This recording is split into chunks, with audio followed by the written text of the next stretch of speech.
Good evening, everyone. Welcome to the session. If my voice is audible, can you please type 1 in the chat as a confirmation again? Okay, thank you all for the confirmation. So today we'll be beginning with our module number 1, that is Introduction to Ethical Hacking. So totally we have 20 modules in our CEH V12 or Certified Ethical Hacker version 12. So starting from Introduction to Ethical Hacking till Cryptography. So the first 5 modules will be all related to collecting information about your target. So you need to collect some information, right? So you'll be learning those things in our 5 modules, first 5 modules. And system hacking and malware threats, you'll be having a direct interaction with your target. And social engineering and denial of service, you'll be learning more about how to convince a person and reveal sensitive information. And denial of service is all about making the service unavailable for the intended users. And module number 11 till 15 is everything related to web server, domain, and SQL injection, web application, etc. And the last 5 modules are related to your additional information modules where you'll be learning about Wi-Fi, mobile hacking specifically, cloud computing, IoT, and cryptography. And I would like to point out that Facebook, WhatsApp, Instagram, Snapchat, Google, or Gmail, and any other platform hacking will not be covered in your CEH V12. And this course is all about 80% practical and 20% theory. So can we begin? Any doubts or questions? Sure.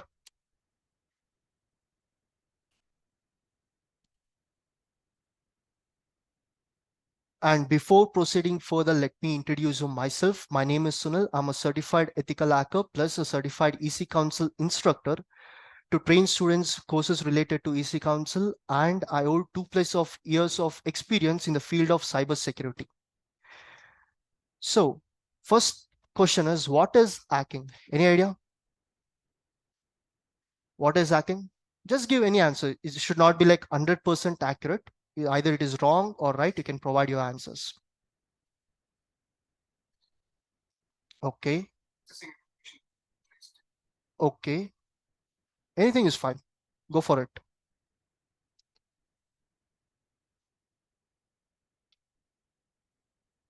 Okay, I have a answer from Ben sir saying that access to unauthorized information, correct. And Shrikant sir, like, take control of other systems. Manoj sir, gaining unauthorized access. And Satish Krishna sir, I'm unable to speak. Just a moment, sir. I'll be enabling the mic option. Yes, sir. The mic option is enabled. You can unmute yourself and you can talk. Take another access other Okay, system. it's Take correct, control sir. of other system.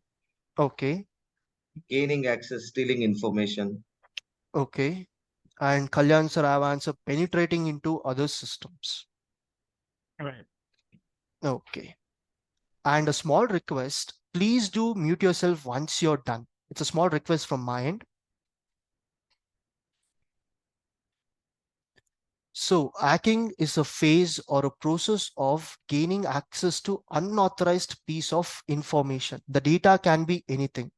So in the sense of data, it can be even your name, your mobile number, your credit card details, your debit card details, your address, where the location you're working at, which organization which you're working with, your sensitive informations like your photos, videos, etc. The data can be anything. So gaining access of that piece of information or data without any kind of authorization. You're not going to ask any kind of permission in this. You're only going to compromise that machine and you're going to gain access. That is hacking. Any doubts? Any doubts?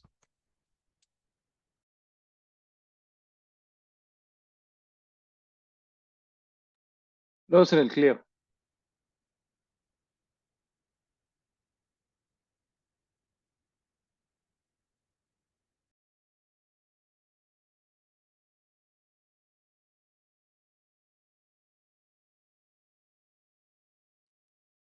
Manoj sir, a good question. What is the difference between authorization and authentication?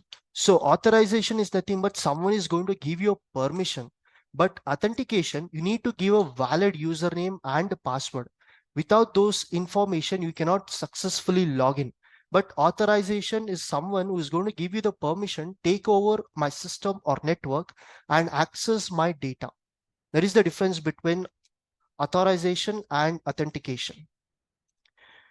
Next, we are going to see what is ethical hacking then. So we saw what is hacking, gaining unauthorized access over a system or a network to get a piece of information. But in ethical hacking, you're not going to do that. You're going to ask the permission of an user. Mostly ethical hackers are also called as white hat hackers. So there are many types of hackers you're going to learn in the next phase. But these ethical hackers are called as white hat hackers or even penetration testers. So these people will be working for an organization and they will check whether there is any vulnerability or a weakness or any bugs, etc. And they will provide security as well. They're not going to steal anything or they're not going to just capture anything without authorization. They will ask each and everything in a permission. Either they are going to receive a mail or anything it can be for an organization. So without permission, they'll not even perform anything. Next, we have an hacker. So we saw what is hacking and what is ethical hacking. Now the point comes to hacker. So hacker is an individual who is highly skilled, who is knowledge about systems, how the system work, how the data packets transfer, and how the data packet is been received from the destination, or how the data packet is been sent from the source to the destination. Is going to know about the tools which will be used to perform particular activities, but hackers are mostly like going to use this for an illegal purpose to perform their malicious intention. So it can be bad or good. For good, you have something called as ethical hacker. So these hackers are also called as white hat hackers. Ethical hacking or ethical hacker comes in the same page. So these people, as I told in ethical hacking, they'll be working for an organization and they'll be knowing the same skill set of an hacker. They'll know all the tools, they'll know all the activities, what is done, how the data will transfer, how the data will receive. Every knowledge they'll be containing, but they'll be using it in a good purpose. They're not going to harm anyone. They're not going to steal any data. They're not going to destroy any data. But an hacker can do that depending on the intention. So they can be a good hacker. There can be a bad hacker. So basically these hackers are in basically organizations will hire white hat hackers or ethical hackers. So any doubts till now? Any doubts or questions? No. Okay, thank you.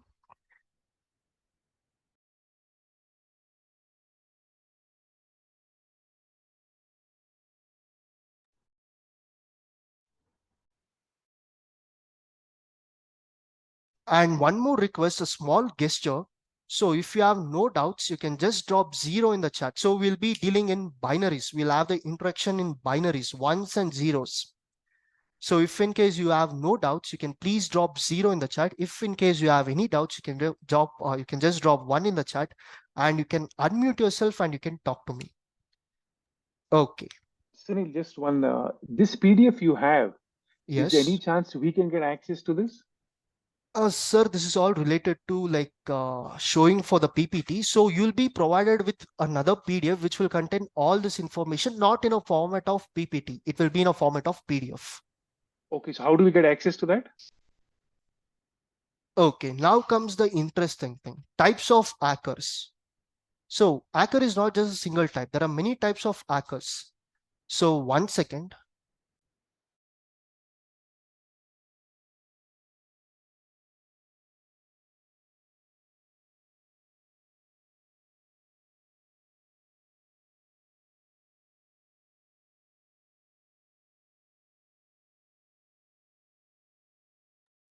Yep, sorry for that.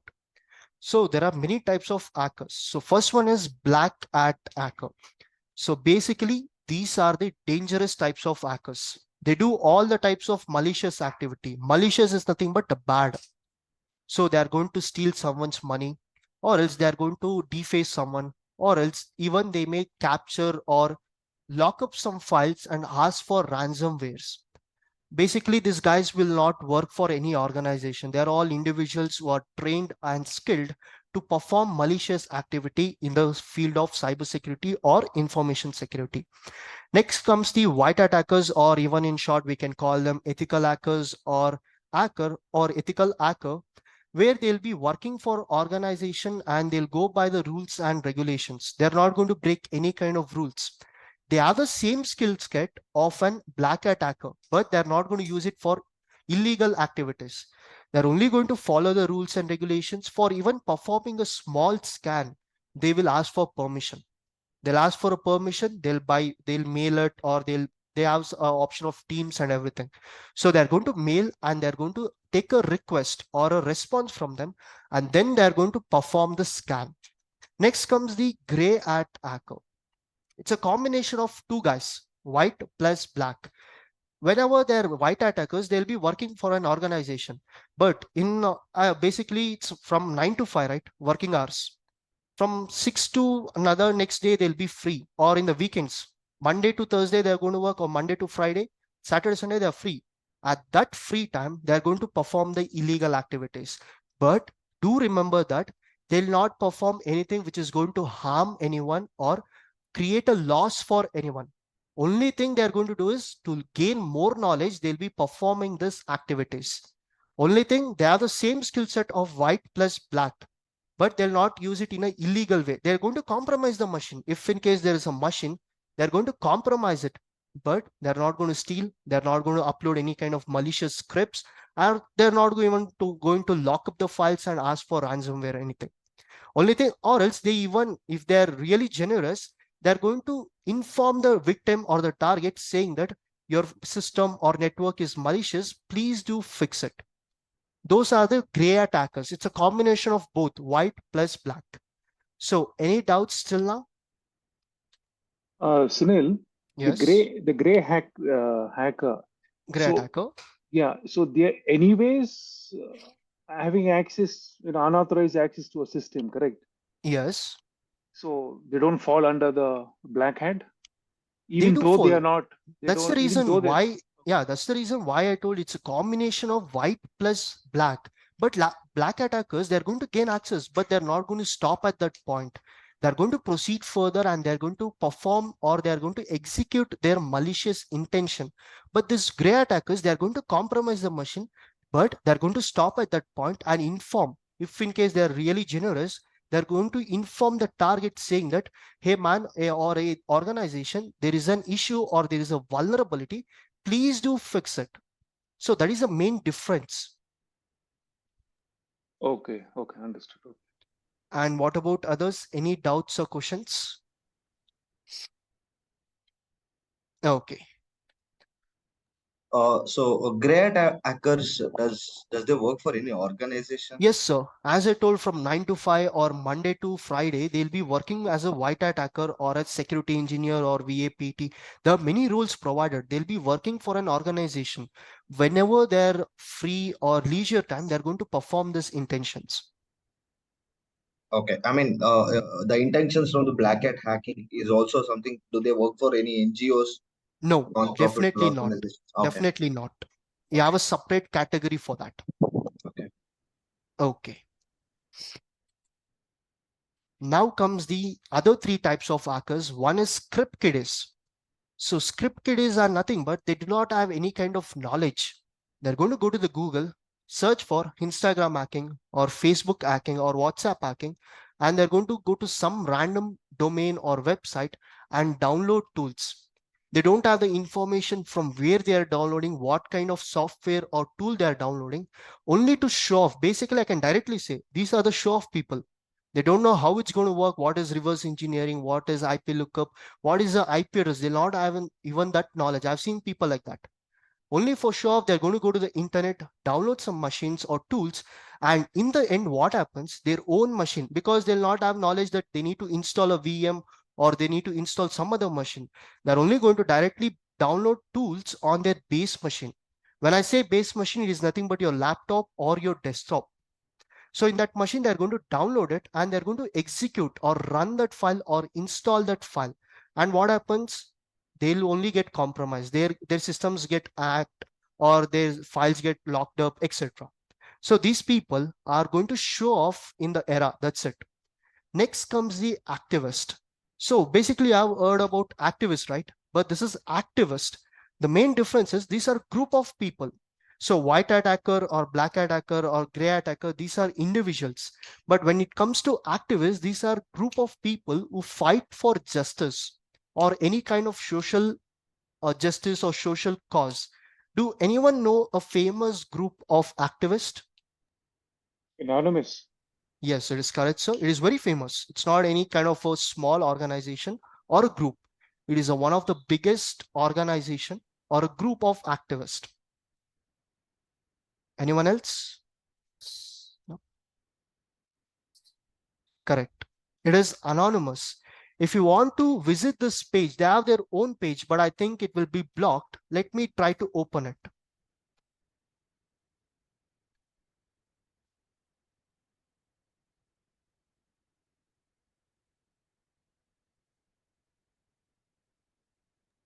Sunil, for this course, we're only going to use Parrot, nothing Yes, else. sir.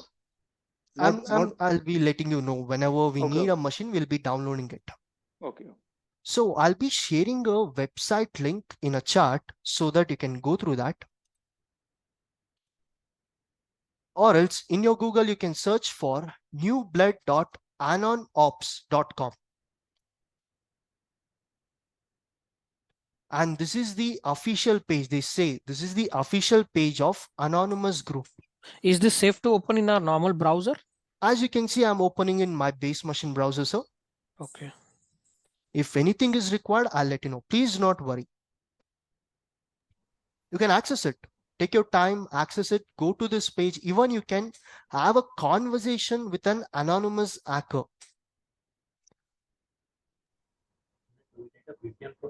Go through this website. Yeah, sure, come on. Sorry, do we need a VPN for this? Sorry.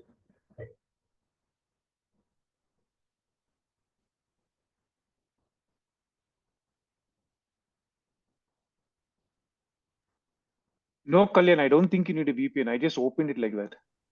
There is no requirement of a VPN, sir. I thought like it was not at all. Any browser you can go and search for the link, you'll be given an access.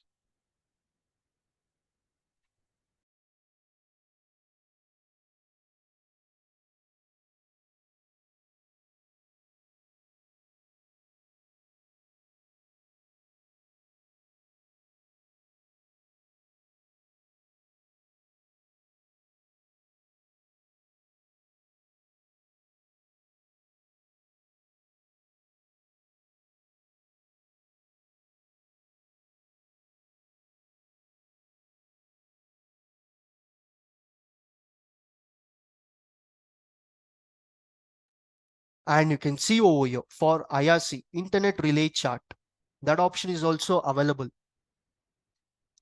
can even have a conversation with an anonymous person. You got to download. Sorry? You got to download that chat.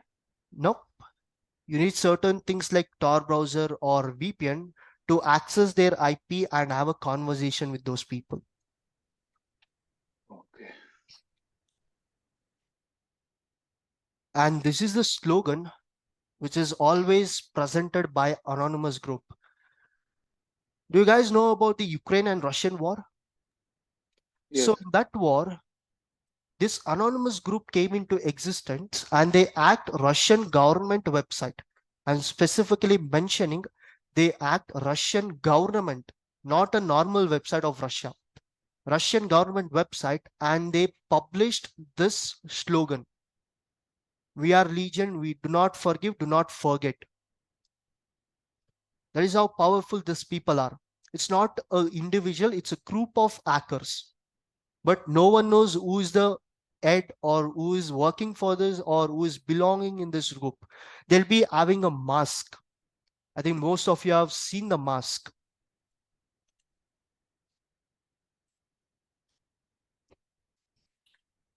This is the mask which they are going to wear whenever they are in a video or like a conversation. See, so far watched only in movies. Okay.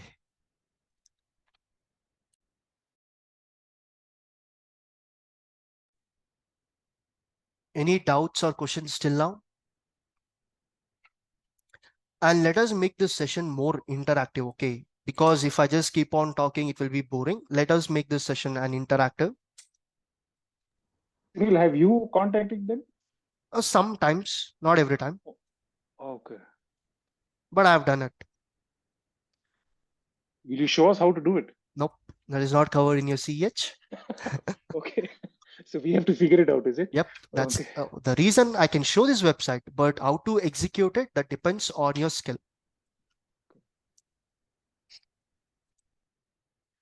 Is it working for everyone? It is. Are you able to access the website? Yes, yes. Okay. Now we'll see the topic of suicide hackers. So these people are like, they need to fulfill their agenda or their motive. They do not care about the outcome, or they do not care what will be the consequences of law. If they want to deface someone, they'll do it at any cost. They'll not even think what will be the scenario after defacing a person. Defacing nothing but bringing down or illegally like performing some activity on a person to make him down or degrading a person. So these people are like group or individuals. There are two types of things in suicide hackers. They work as individuals, or else they'll be working as a group as well. But it depends which group or which individual you're. So they'll just perform. Even suicide hackers, they'll have a skill set, a good amount of skill set, but they're going to use it in an illegal way to perform something like defacement or stealing someone's money, or even performing etc etc so and so activities. So, but they'll not even think about the punishment, what they're going to take once the activity is done. They may face around 10 years of jail or 5 years, or so and so amount should be paid as a punishment, etc. So any doubts on types of hackers? So we have totally displayed over here 6 types of hackers. There are many other types, but basically these are the important things: black, white, gray, suicide hackers, script kiddies, and activist. Has anyone heard about state-sponsored hackers? That's by the No one? government. Yes. They hire them to bring down other governments, spy on the Yes, other sir. government. Okay. So no one has heard about it. I did hear you.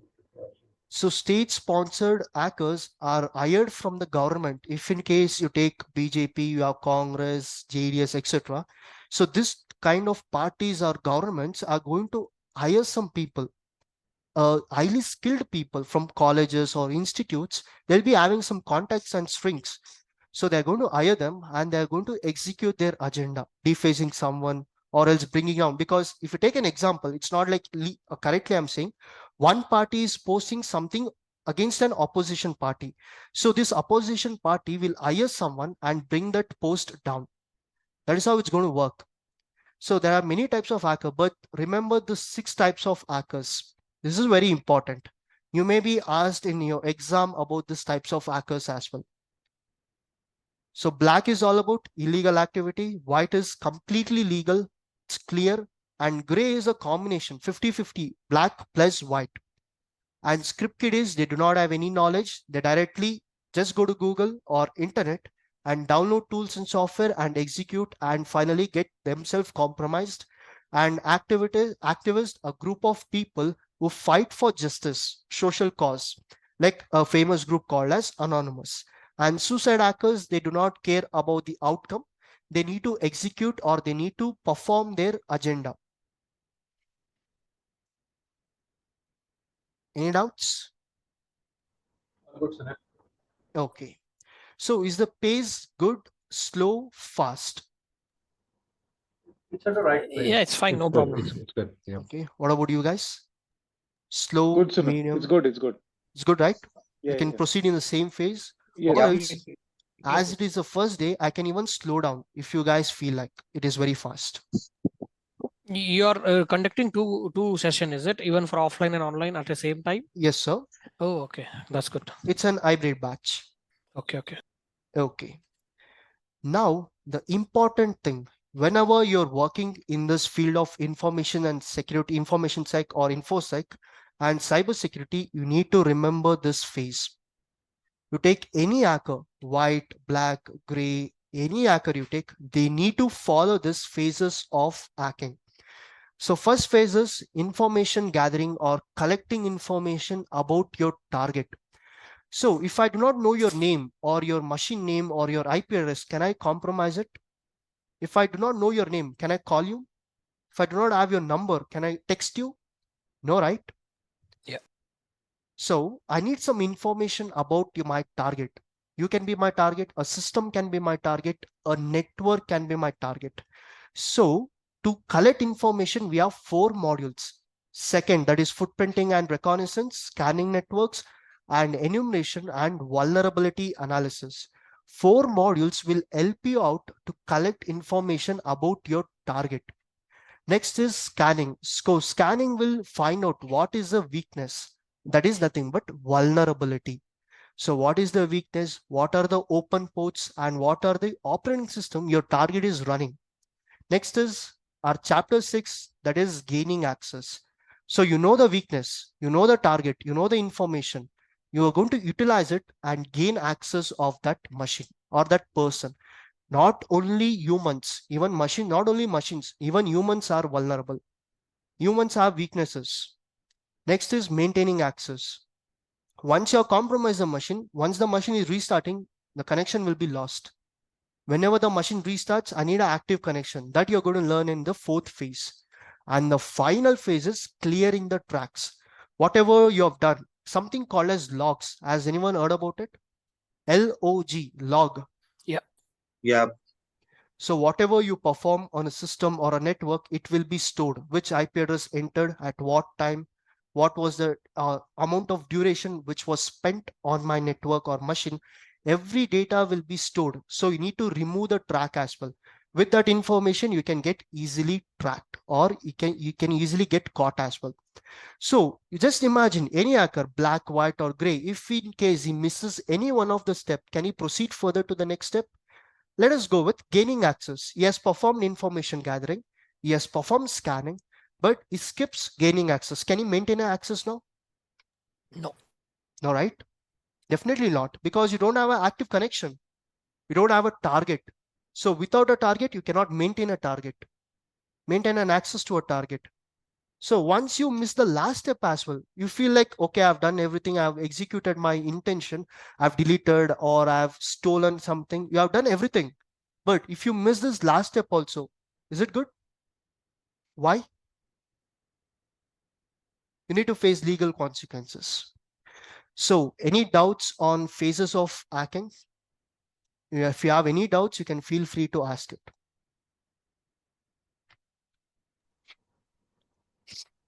So a little unrelated question, like Okay. going through the classes on a daily basis. Kalyan, sir, your voice is a little low. Can you just speak a little louder? Cyril, can you hear me now properly? Yes. Sorry. During the classes on a daily basis, do we need to take a notes of it, like while you're explaining to us? If it is interested and you want to do it, you can just take it, sir. So Sunil, the steps what you shared, is it something we need to stick on to the ethical hacking terminologies itself, like from CEH perspective? Because the information gathering, I think it says like reconnaissance, scanning and enumeration, gaining. Yes. So do we need to stick on to the terminologies, or is it something fine? You need to stick with the terminology, sir. Okay. I'll be explaining when the chapter comes, the day by day. We are going to learn about that. Okay. Is there any doubts or questions? No, good. No, clear. Yes.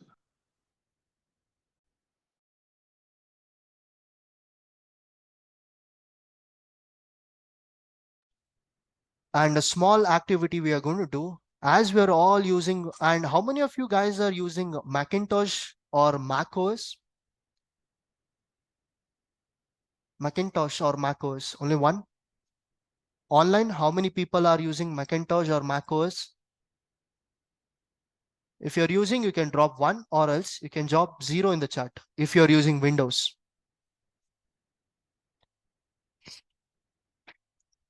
Okay.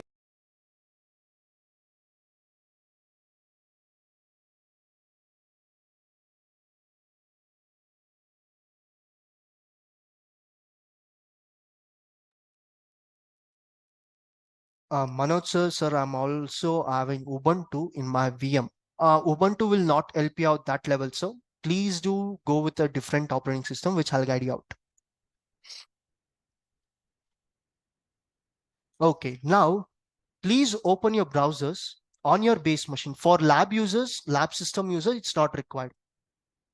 Only for laptop users, please open your favorite browser. It can be Chrome, anything apart from it. ORG. I'll share the link in the chat.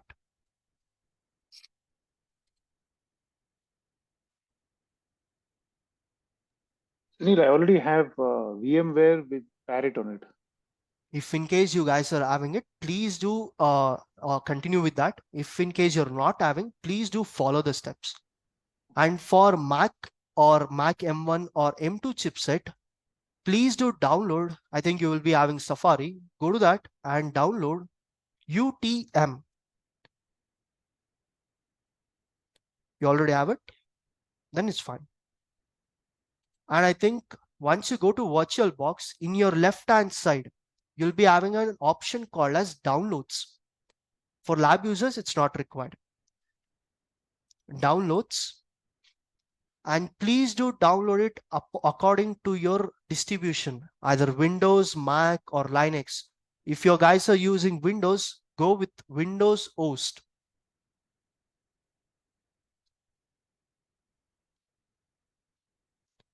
And I think it is the 7.012 is the latest version. Download for Windows host. I'll drop the direct link as well. And once that is done, scroll down and you have an option called as VirtualBox Oracle VM VirtualBox extension pack. This is very important because if you do not install this, some of the features of your VirtualBox will not work. So you need to install the extension pack as well.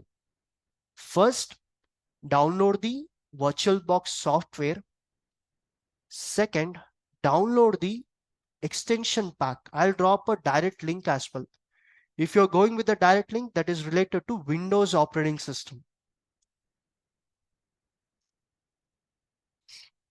And how many of you know how to install a tool or a software in Windows? Can anyone say me? Is it hard or easy? Installing a tool on Windows. So Sunil, what's your question? Installing tool. Installing a software on a Windows, is it hard or easy? It's easy. Easy. Can anyone say me how you can do that? Just It's a run small... exe file. Exactly. So this VirtualBox is a exe file.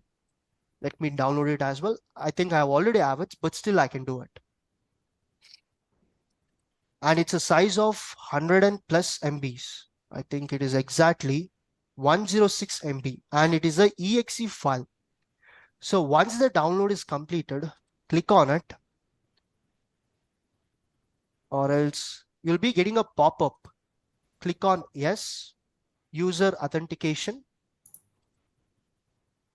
Now you'll be getting a wizard. Welcome to Oracle VM VirtualBox 7.012 setup. In this, a normal installation, next, default installation is called as. Just keep on clicking next. Finally, finish it. As I've already installed it, I cannot finish it again. So I'll be closing this.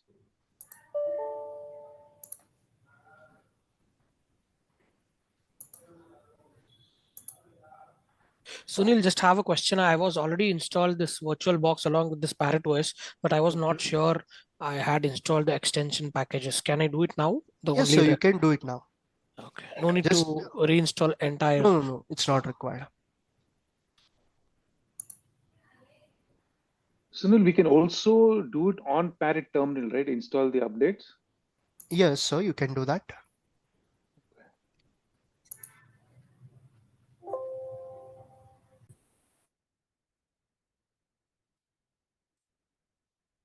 How to verify it's installed successfully? I mean, I'll let you know, sir. I'll let okay. you know. Is it done? Installing the virtual box. Yeah, It's done. a little, sorry, I'm ran getting into- an error. May I know what error, sir? It says Microsoft Visual C++ Yes, 19. I was expecting about that. If you guys are getting a Microsoft error, open your browser Mhm.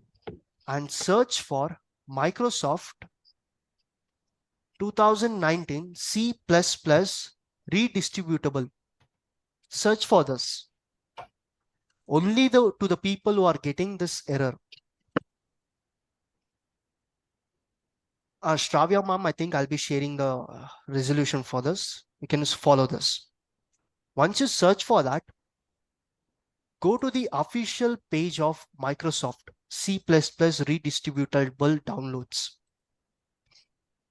Scroll down and you'll be getting the architecture over here. ARM x86 and x64. Which one should we download?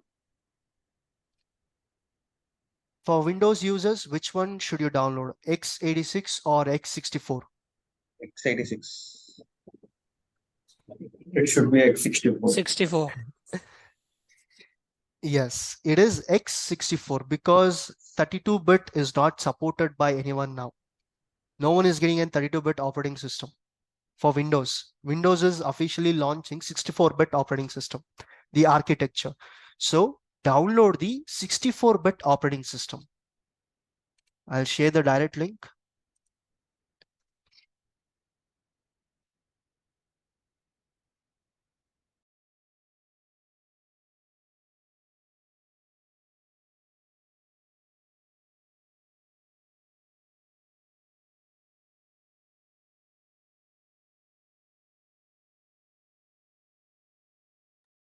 Hi, this is Sai. Sorry to interrupt. If we come tomorrow for offline class, can we get this exe files directly? Yes, sir, you can do that. Okay, thank you. Okay.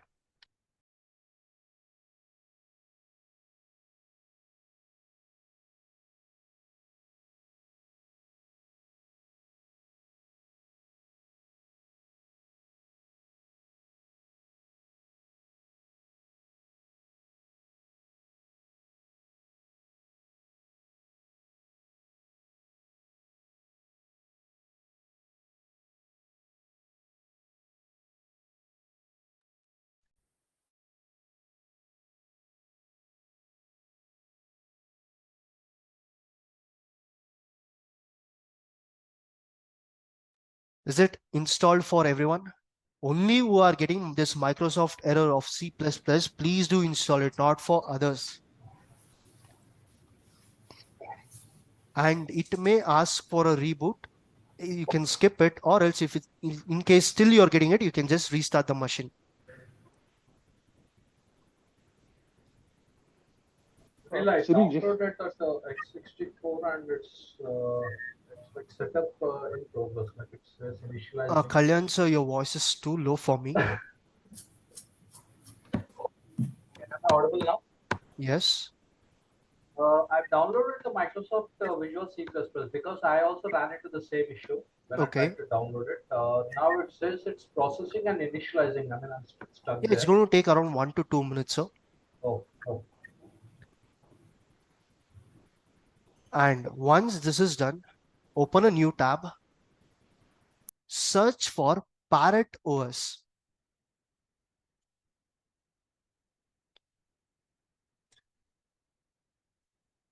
Search for Parrot OS from your base machine. Go to direct first link or else directly jump onto the download section. I'll share this link in the chat as well.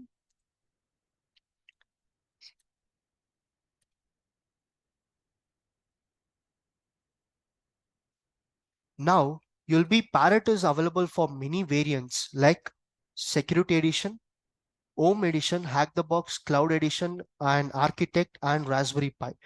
Please do go with this orange colored Security Edition, because if in case you switch to Home Edition, most of the tools will not be available.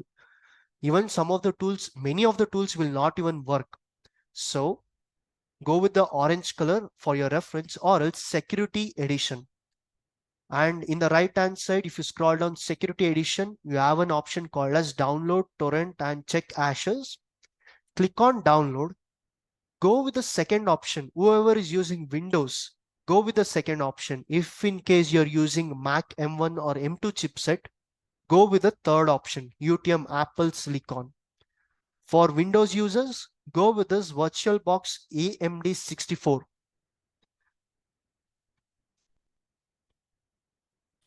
And it is a file size of 5.9 GB, around almost 6 gig or 6 GB.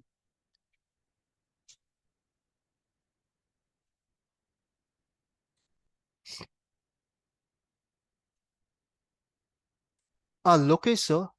Open your browser, search for Parrot OS, the first official link, go to download section. And in this, you'll be having Security Edition, the orange color one. Click on it and do click on this download. Go with second one. If in case you're using Windows, if you're using Macintosh M1 or M2, go with UTM.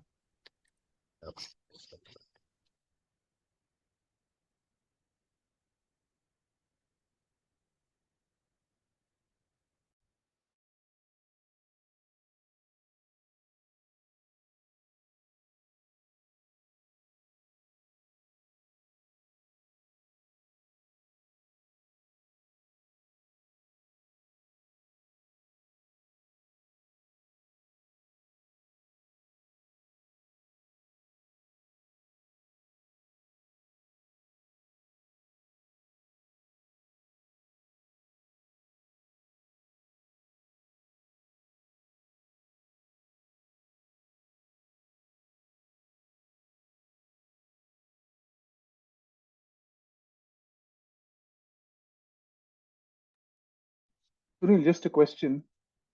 Yes, sir. The VirtualBox compared to VMware, I had ran into a lot of issues with VirtualBox, which was very slow. But VMware is very smooth. I mean, is there a problem with my system, or is it generally like that? It depends, sir, because I'm using VirtualBox for more than 4 years, but I've never faced any issue in that.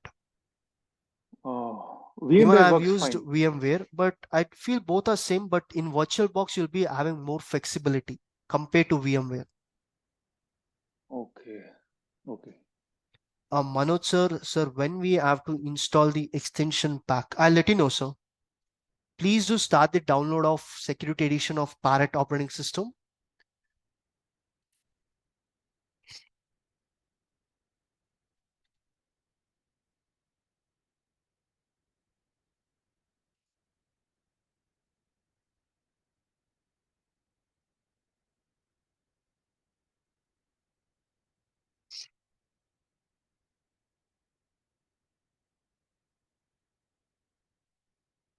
Is it started downloading?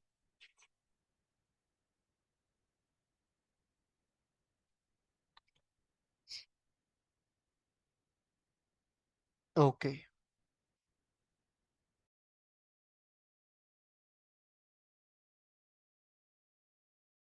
For Manoj sir, the download is completed. Manoj sir, is it Parrot or VirtualBox?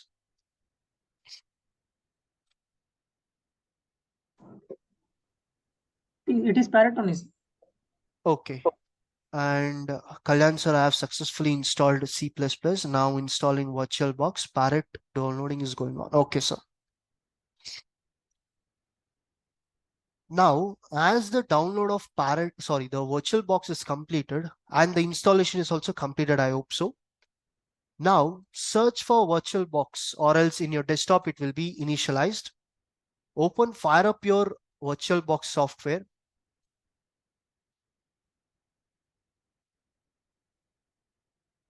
You'll not be finding this many operating systems over here.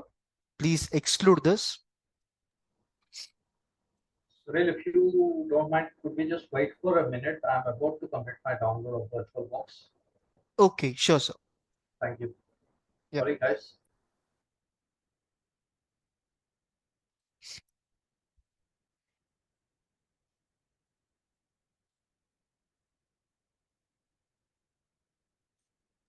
Sunil, just a question out of the context.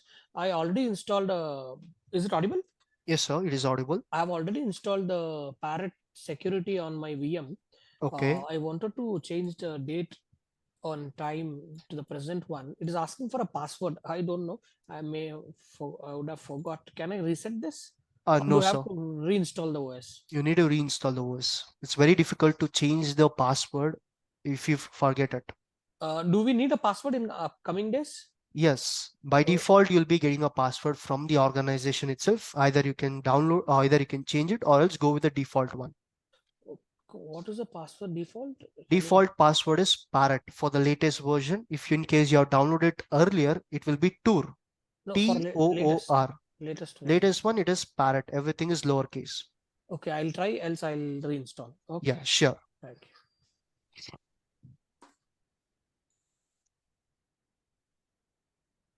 Let the download complete in the background.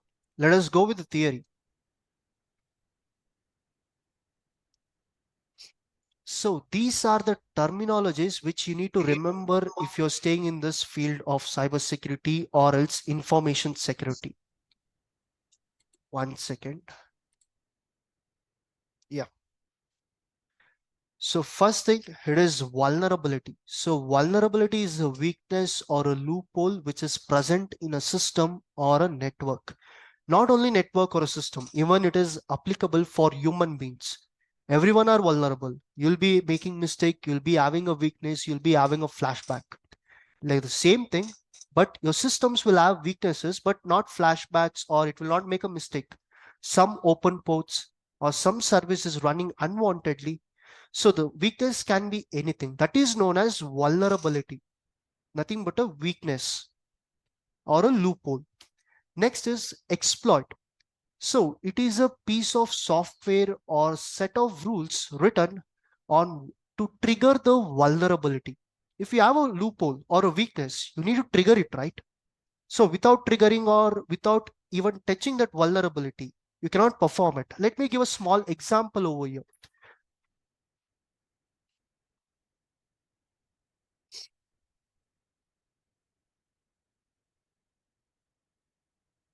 So let us assume there is a room. I think this is not visible. Just give me a minute.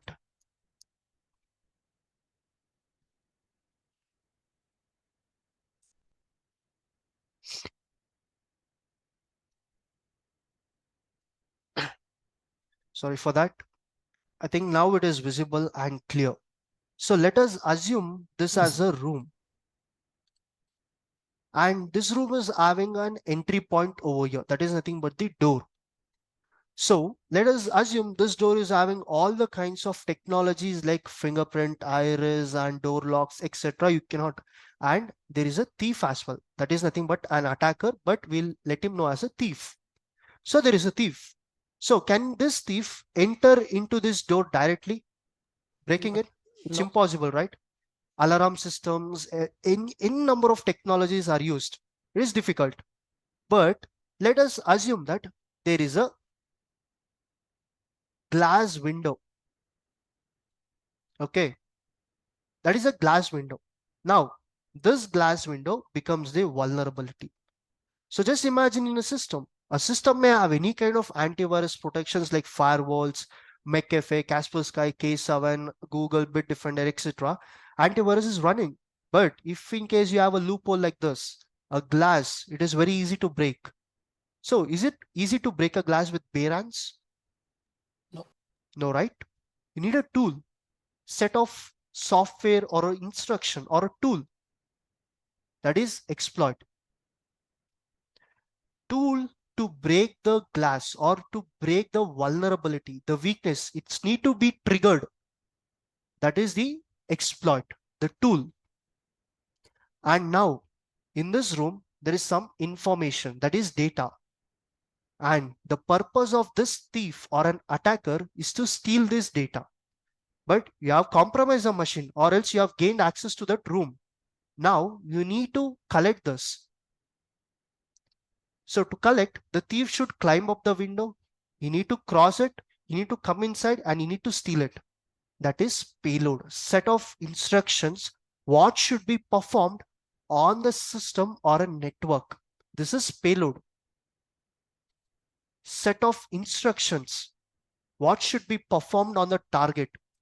Vulnerability is a weakness, and the tool to break the vulnerability or trigger the vulnerability is exploit, and what the attacker or the thief should perform on the system or network, that is known as payload. Any doubts on this? If you have any doubts, feel free to ask it. Just do not think this as a room. Think this as a system itself. This is a Windows 10 or 7 or 11 or else Mac OS or even Linux. Think this as a system.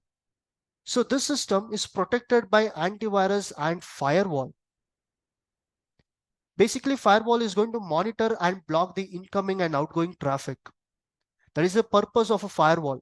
So this firewall is installed, but in the backend, a service, a port, or a service is running. And that service or that port number becomes the vulnerability for this attacker. And to trigger that vulnerability or that payload or anything, he's going to use this exploit and the set of instruction, what should be performing. If you take example of a system, so the attacker will destroy the data, collect the data, lock the data, or else even perform n number of activity. The activity that becomes the payload. So any doubts or questions in this? If you have any doubts or questions, you can ask me. Sunil, when you say port, that means that port is opened. Yes, I'll explain about the ports as well. Okay.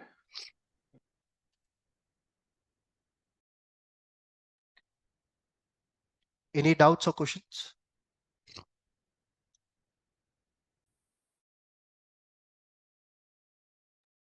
It's good.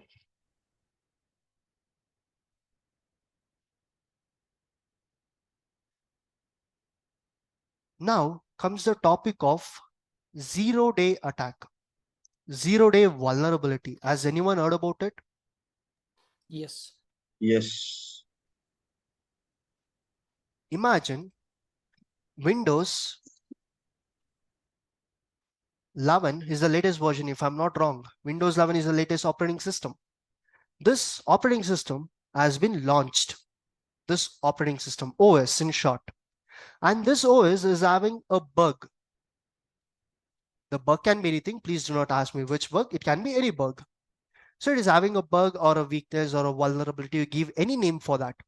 It is having it. And this Windows, who's the owner of Windows? Microsoft. Microsoft is the owner of Windows. So Microsoft comes to know about this bug, but there is an attacker as well. A person, a penetration tester, let us assume him as an attacker A. This person also performs a scan. Both will perform. Even Microsoft will perform. Even the attacker is going to perform scan on this operating system. Okay. Then both will come to know there is a bug. But responsibility of Microsoft is to release a patch to clear or to fix the bug or the vulnerability. So they need a time, right? Suddenly they cannot build a patch and they cannot deploy to millions of users. So they may take around 1 day, 2 days, or even 1 week. So this time is known as zero-day attack. The time to perform the attack on a vulnerable machine unless it's been patched. So he's going to have this time. The attacker is going to have 1 day, 2 days, or 1 week, or 1 month until the Windows, Microsoft releases a patch. So this attacker can execute this or even try, because it's a new vulnerability. The attacker cannot create or write a script immediately, but he can practice it. He can try it. So he's going to try. If in case it works, he'll gain the access and he'll publish it. Publish the exploit to each and everyone. Exploit plus payload. So that is how zero-day attacks and zero-day vulnerability is known as. See, it's not only about Windows. If you take Apple, Apple is owner of Macintosh OS. Even if they release also, there will be a bug. Is anyone using iPhone? Everyone, I think. So if you're using iPhone, has anyone faced any glitches or bugs nowadays recently? Yes. Yes. In 7.01, I think, 01 or 02, you face many of the bugs, because even Apple is a big organization, but they are also making mistakes. So a person who can find out the mistake done by the organization and gain access of it is known as zero-day attack or zero-day vulnerability. Until the organization releases a patch, this is vulnerability. No one's going to fix it. The attacker is not going to release a patch. Remember, only the organization is authorized, because you're paying for it. So is anyone only paying for the laptop, or you're paying with the software? With the software, right?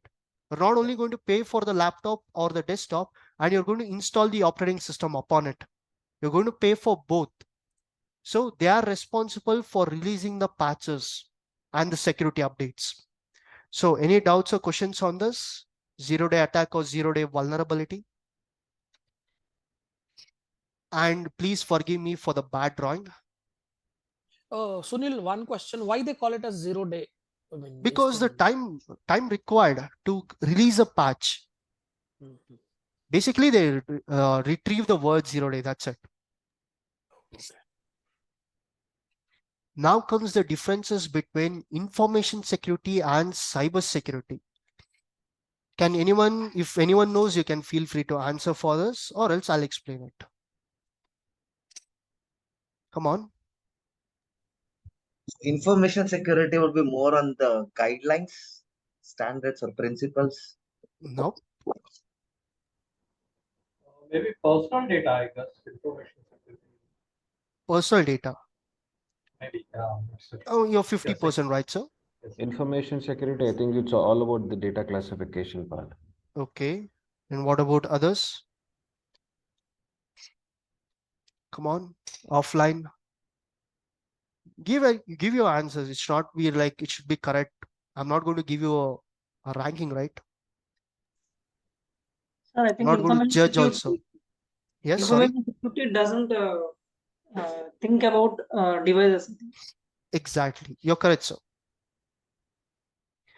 So information security is all about securing the data, the digital data. But cybersecurity handles on the cyber threats like protecting the systems or the network. So in InfoSec, you'll only protect the data, but you'll not protect the devices. But in cybersecurity, you'll focus on the asset, that is your systems, that is your networks, a device, everything. We'll not be going in depth because we'll be learning the elements of information security. So these are the principles or elements of information security. First is confidentiality. So it is a policy that will ensure that the data remains secure between source and destination. If you take a system over here, this is a source and this is a destination. So if in case this source is sending any kind of data to D or the destination, only D should access the data. So has anyone heard about WhatsApp? In WhatsApp, you have something called as end-to-end encryption, right? So what that end-to-end encryption will make is whatever the data is being sent, that will remain between sender and receiver or two different people unless it is a group. So that is the policy of confidentiality. It is a policy that will ensure that the data, whatever data is sent, it will remain between two sources or destinations. Next comes the integrity. Let us take an example of WhatsApp. So this is a policy that will make sure that the data is not been modified.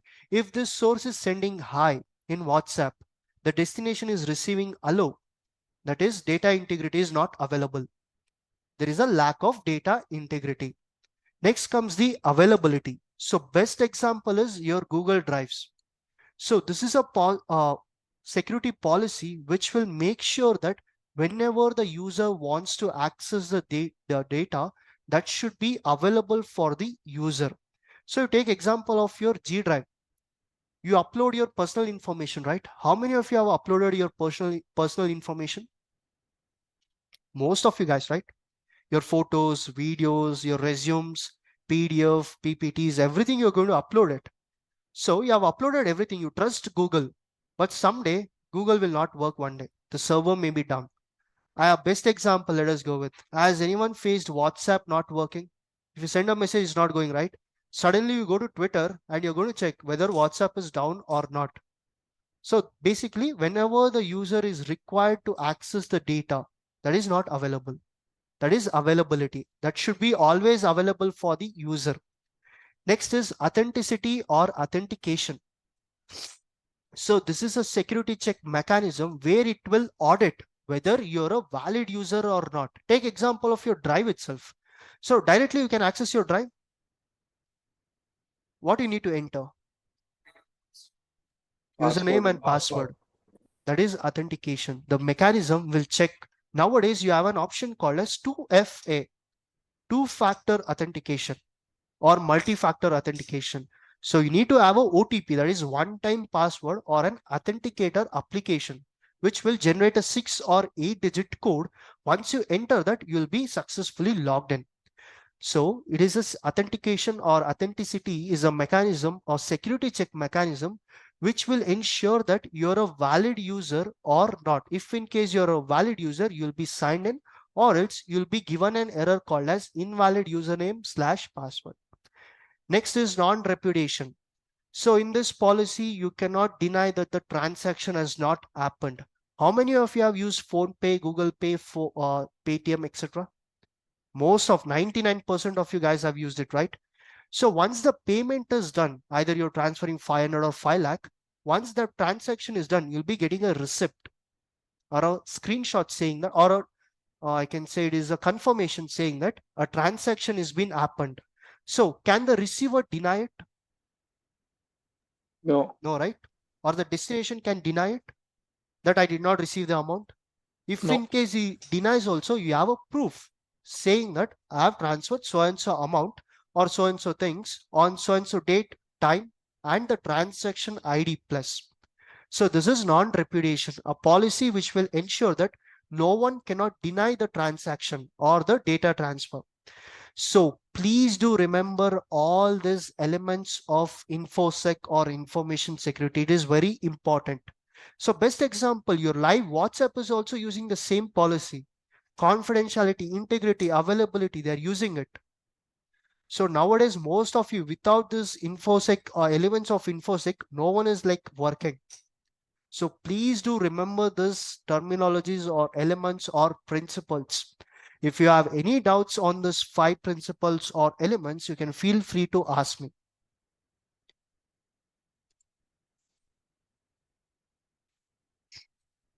Any doubts or questions? No, Sunil, as of now, clear. Looks good. Yep.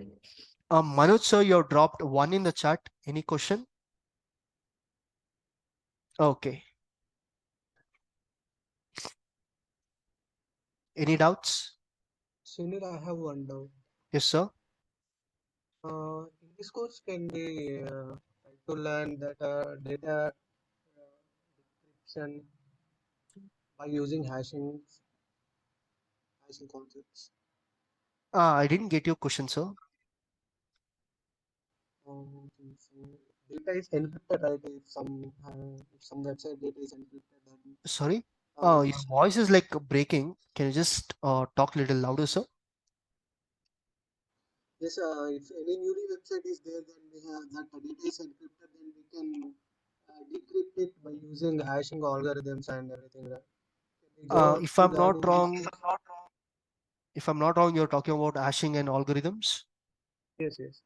So in this course, you'll be learning what is hashing and what is algorithms and how to crack them as well on a basic level. Okay. What about others? Any doubts or questions?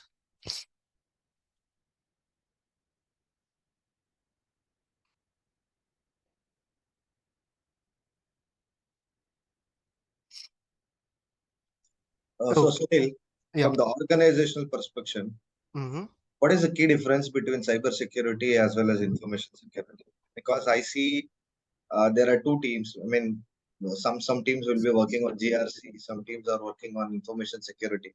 Like as I said, compliance standards, they define the standards, something like that.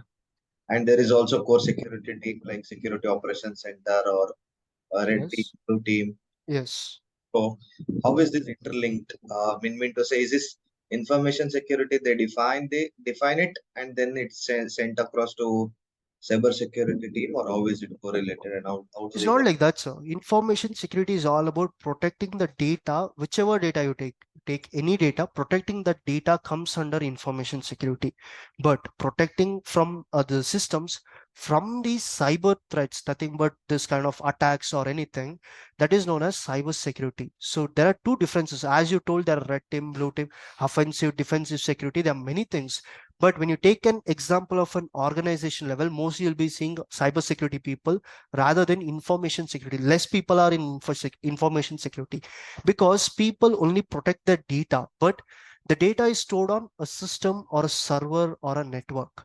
So protecting that system or a network, that is very important than protecting the data which is stored inside the system itself, right?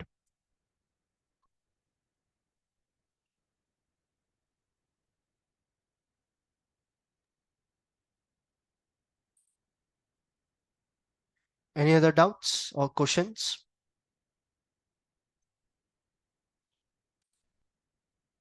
Okay, next we'll move on to what is a virtual machine or a virtual box.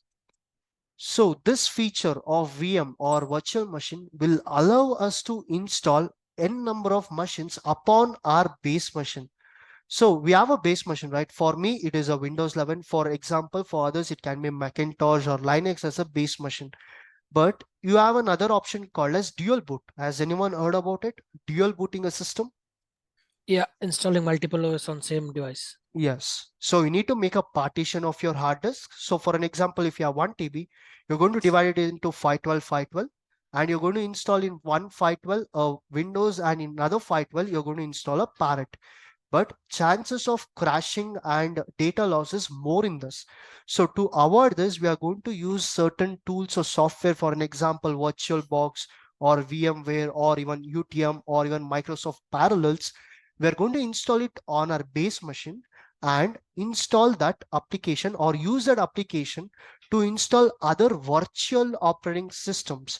So this virtual operating system will require its own RAM, CPU, storage, etc. will be consumed as well from your base machine. If you have 16 gig of RAM, it will consume around 3 or 4, how much ever you assign, it's going to get consumed. So this is why we are going to use VirtualBox. If you're familiar with VMware, you can go with it. As we have more comfort or more flexibility in VirtualBox, we are going with this VirtualBox software. And why Parrot OS? So first thing, it has been recommended by EC Council to train students with Parrot operating system because most of the tools, around 90% of the tools, are available in our Parrot operating system. If in case the tools which are not available, just a minute.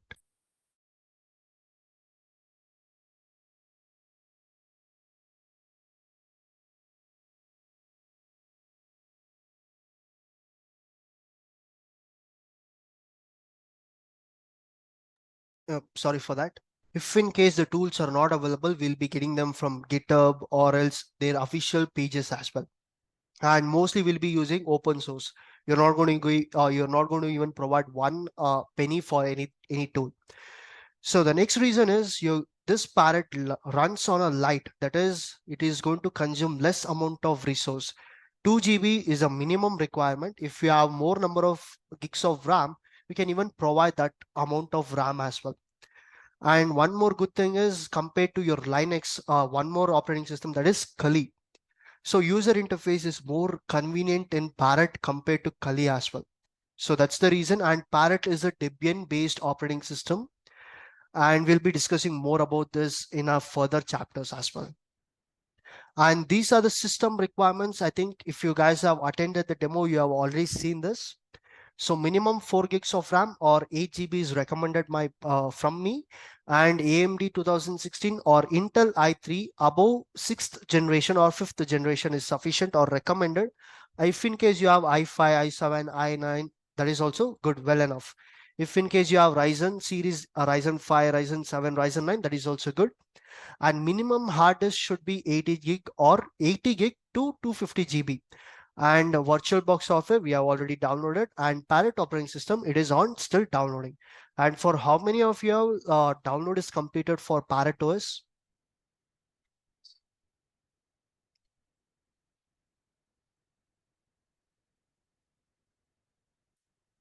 What about others?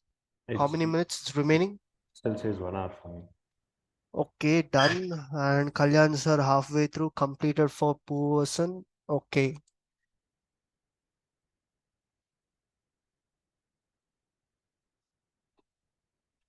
Okay, for Manoj sir done, Praveen sir done and installed. That's good, sir. So any doubts or questions, because we cannot even proceed further without the Parrot operating system. Or else shall we clear the theory first today until the download is completed? Yes, without wasting any time? Yeah, we can do that. Sunil, yeah. Because not everyone is in the same internet speed, so it will take Yes. time and it's a huge file. Yeah, that's the reason. So we can proceed right with the theory remaining? Yeah, yeah, I'm fine. Let's go. Okay. So next we have the file system. Once the Parrot is installed, I'll explain about the file system. And now we'll discuss about a topic called as IP spoofing. So it is a concept of hiding your IP address, your original IP, and faking as someone else's IP address in your network. And let me give an example over here. So this is a real IP and this is a victim or a target. And he's having an IP address of 192.168.0.52. And in the same network, you have a different IP, a different person, but this person is an attacker. And he's having an IP of 0.91. So two different IPs, right? It is not same. Both are not similar. One is 52 and one is 91. And this is the destination. Let us assume this destination as Facebook. Now, this attacker wants to access Facebook, but he do not want to reveal his IP address. What he's going to do is going to perform the IP spoofing. So IP stands for Internet Protocol. And there are two types of IP addresses. Anyone know that? IPv4 and IPv6. Yes, correct. And do anyone have any idea about classes of IP? Just for generally, I'm asking about. Yeah, there are 5 classes. 3 classes. In which one, sir? Sorry? In which IP? IPv4 or IPv6? IPv4. Yes. So basically, IPv6 is classless, no, sir?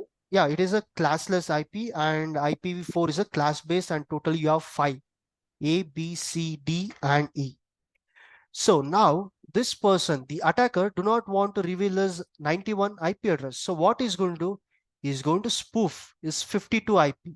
He's going to make it as 52 and he's going to access the facebook.com.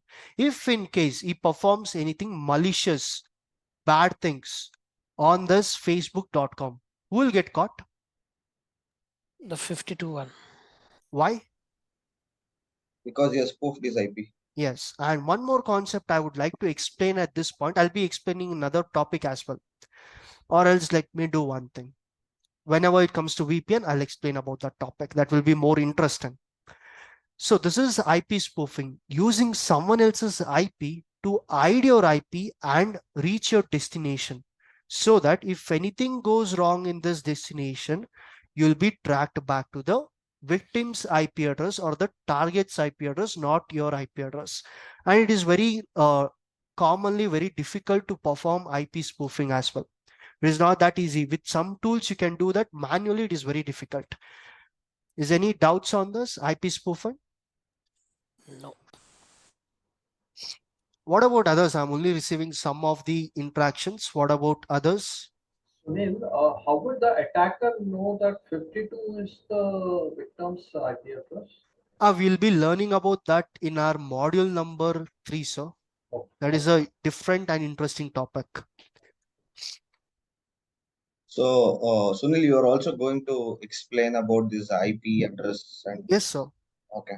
Fundamentals will be explained. Okay. Before starting the module number 3. So you'll be also explaining about subnets. Yes. Okay. Now let us have a discussion about proxy chains. So it is a small servers. So proxy chain is a method of using someone else's or a server's IP address and having a source or a destination reachability. So there is a client over here. The client is nothing but, let us assume it is me. So directly if I access the web server is a place where your website is being hosted. So let us assume this as Wikipedia. So I access directly the Wikipedia. So if my IP address is 192.168.0.11, this will be my IP, and in the log of a web server, this IP address will be stored. Is it correct? The IP address of this client Yes. will be stored in the log of this web server of Wikipedia. But instead of using my IP, I can do one more thing in this.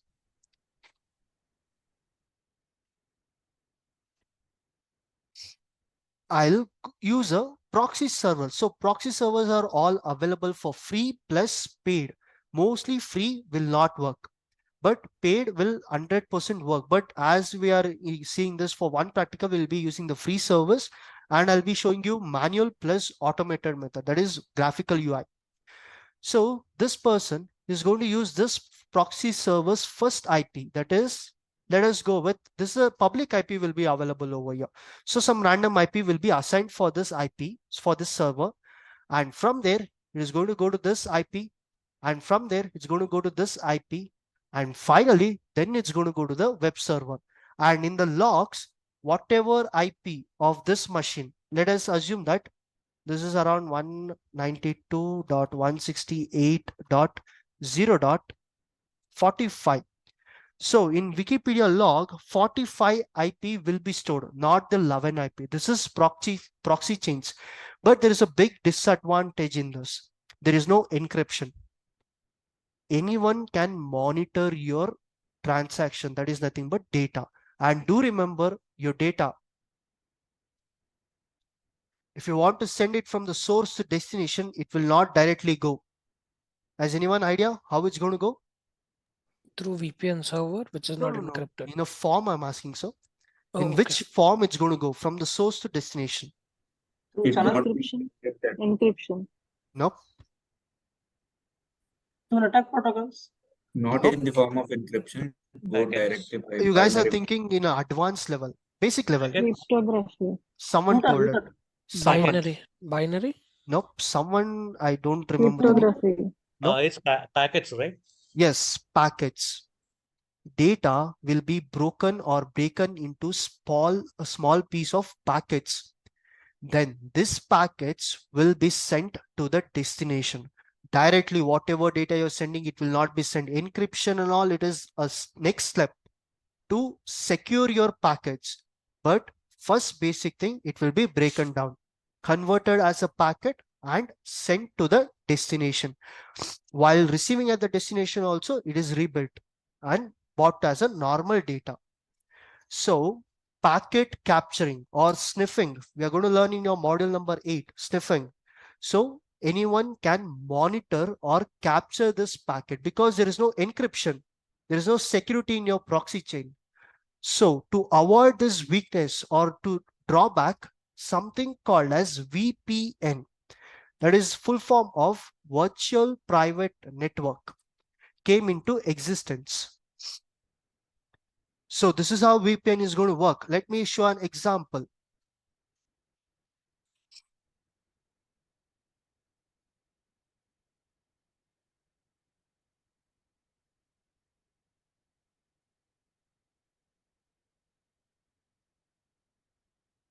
You have a source and you have a destination. The destination, let us assume it as hackerschool.in. And the client is nothing but me. I'm using a system. It can be a Windows. And if I want to access this hackerschool.in, what I'll do? I'll send a request. So do forget about DNS and everything. We'll be exploring that in chapter number 4. So generally you'll be making a request. Request is made. And response of this, or the responsibility of Hacker School, is to send a response. The website is going to send a response. And the first point of contact in this picture is, directly you cannot do this, right? Directly you cannot contact the hackerschool.in. So what happens?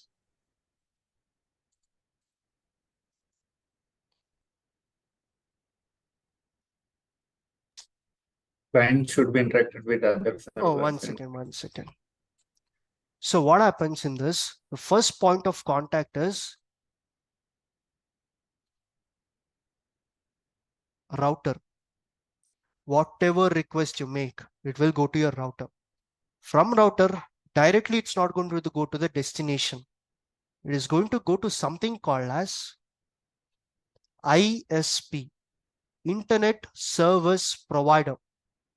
So do you guys know Airtel, Jio, Hathway, BSNL, and if you have any other third parties? So these are the internet service providers.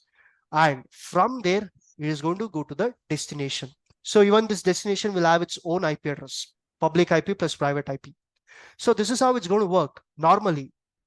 But whenever you use a VPN, and if you perform anything malicious in hackerschool.in, your logs, your data will be stored in the logs. So, and do remember, routers or the ISP will provide a public IP, not a private IP to your router. Your systems will have private IP. You'll be learning about this private and public IPs in your module number 3. So your public IP will be registered in the logs, not your private IP, because private IP will be same or similar to everyone, every different network. If in case in ACT network, you have 192.168.0.1, sorry, not 21, in a Airtel network also, you have 21 IP. So private IP is common. You cannot trace anyone with a private IP. So what they'll do, they will register your public IP. For an example, let me show that. If I go to this website called as DNS leak test,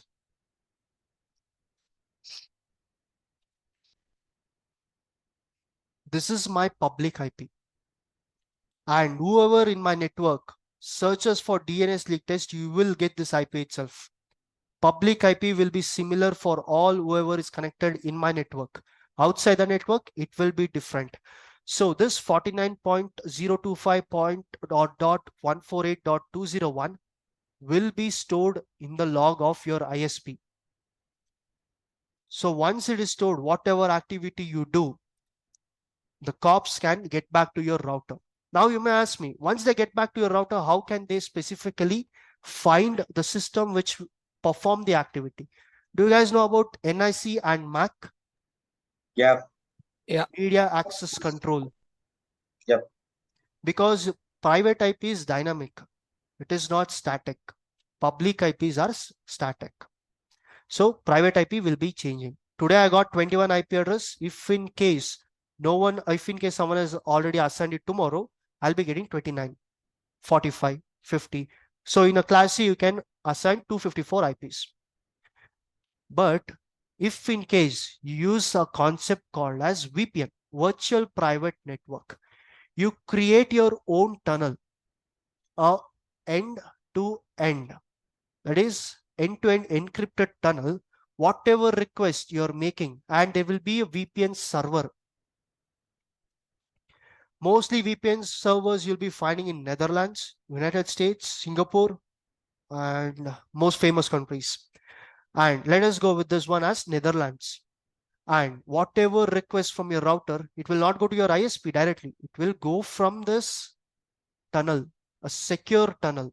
It is not a normal tunnel. It is a secure, which is encrypted, end-to-end encrypted from your system to the destination. And from this tunnel, it is going to go to the hackerschool.in. Now, and one more advantage of VPN is they say either it is true or false. The VPN providers will say, as anyone know that any famous VPN providers, vendors? Proton VPN, which I use. Express VPN. Express, Cisco. Proton VPN, Cisco. Yeah. I think Cisco is like organization, right? Yeah. Organization laptops mostly use Global Protect or Cisco VPNs. Yep. The third party is Proton VPN. Many VPNs are there. Yeah, Turbo VPN, etc. It goes on. So this VPN provider vendors say that we do not store your logs. That's a good thing, because if in case they do not store this IP address of this public IP address of this router, whatever you perform in the destination, no one cannot track you back. That's the advantage of using a secure tunnel.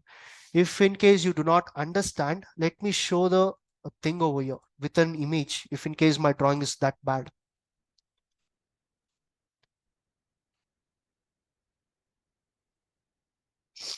So we have a VPN over here connected, and one without a VPN and one with a VPN. So same thing, first point of contact is always a router. From the router, it is going to go to the ISP, that is your internet service provider. From ISP, it is going to the destination. The destination can be anything. But with the VPN, an encrypted tunnel has been created. So even your government or hackers, they cannot spoof this because it's end-to-end encrypted. And the destination, it is going to go to the VPN server. So you need a server to navigate, right? Directly, you cannot jump to Netherlands and you cannot go to the destination. You need a server. So basically, this Netherlands is hosting a server, and from there, it is going to the destination. One advantage is VPN will not store any kind of logs. They say either how much it is true or how much it is false. It depends on that. That's the reason mostly people will not create VPN servers in India, because it depends on the law of your government. Indian government has a different rule. So there is a website called as Zone-H. Try to access it. Zone-H, ZONE-H. Try to access this website. It's a small task.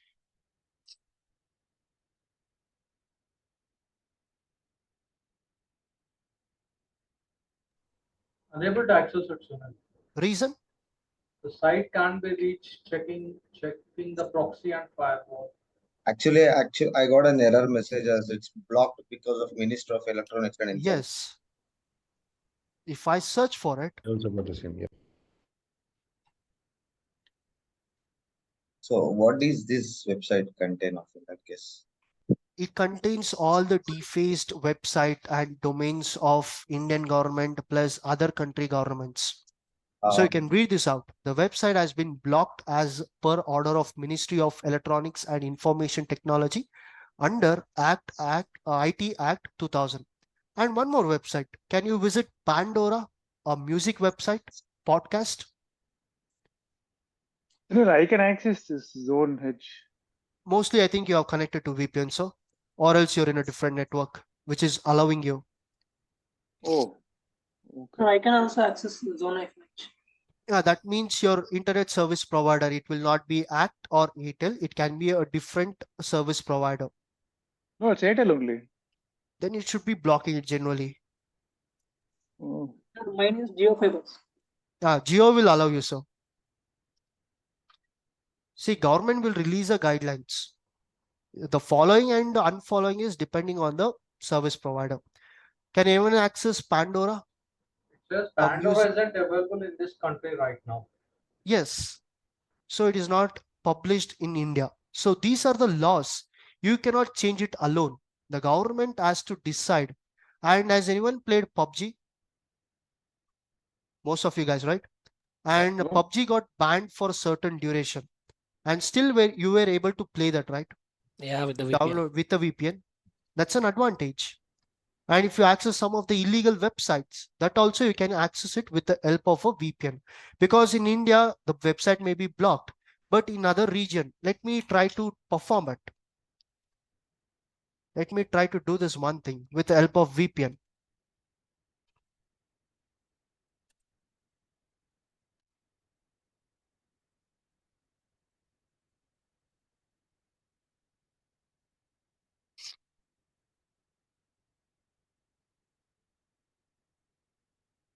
And now you can see, I can access it.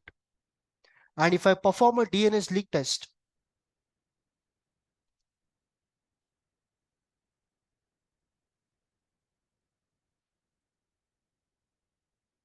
United States. Is it possible for a human being to travel from Bangalore to US within a matter of seconds? No, right? That's the advantage of VPN. So any doubts or questions?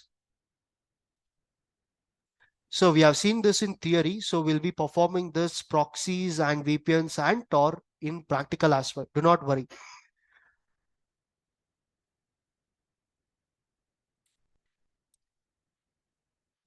What about others? Any doubts or questions? You can feel free to ask me. No, clear, Sunil.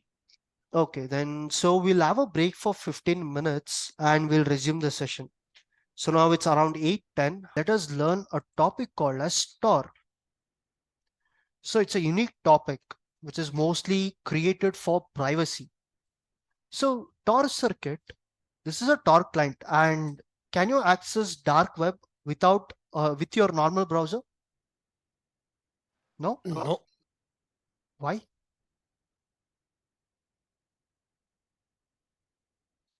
Okay. I don't think so, government policy. To firewalls? The bad side of internet. What about others? Yeah, it's correct. More.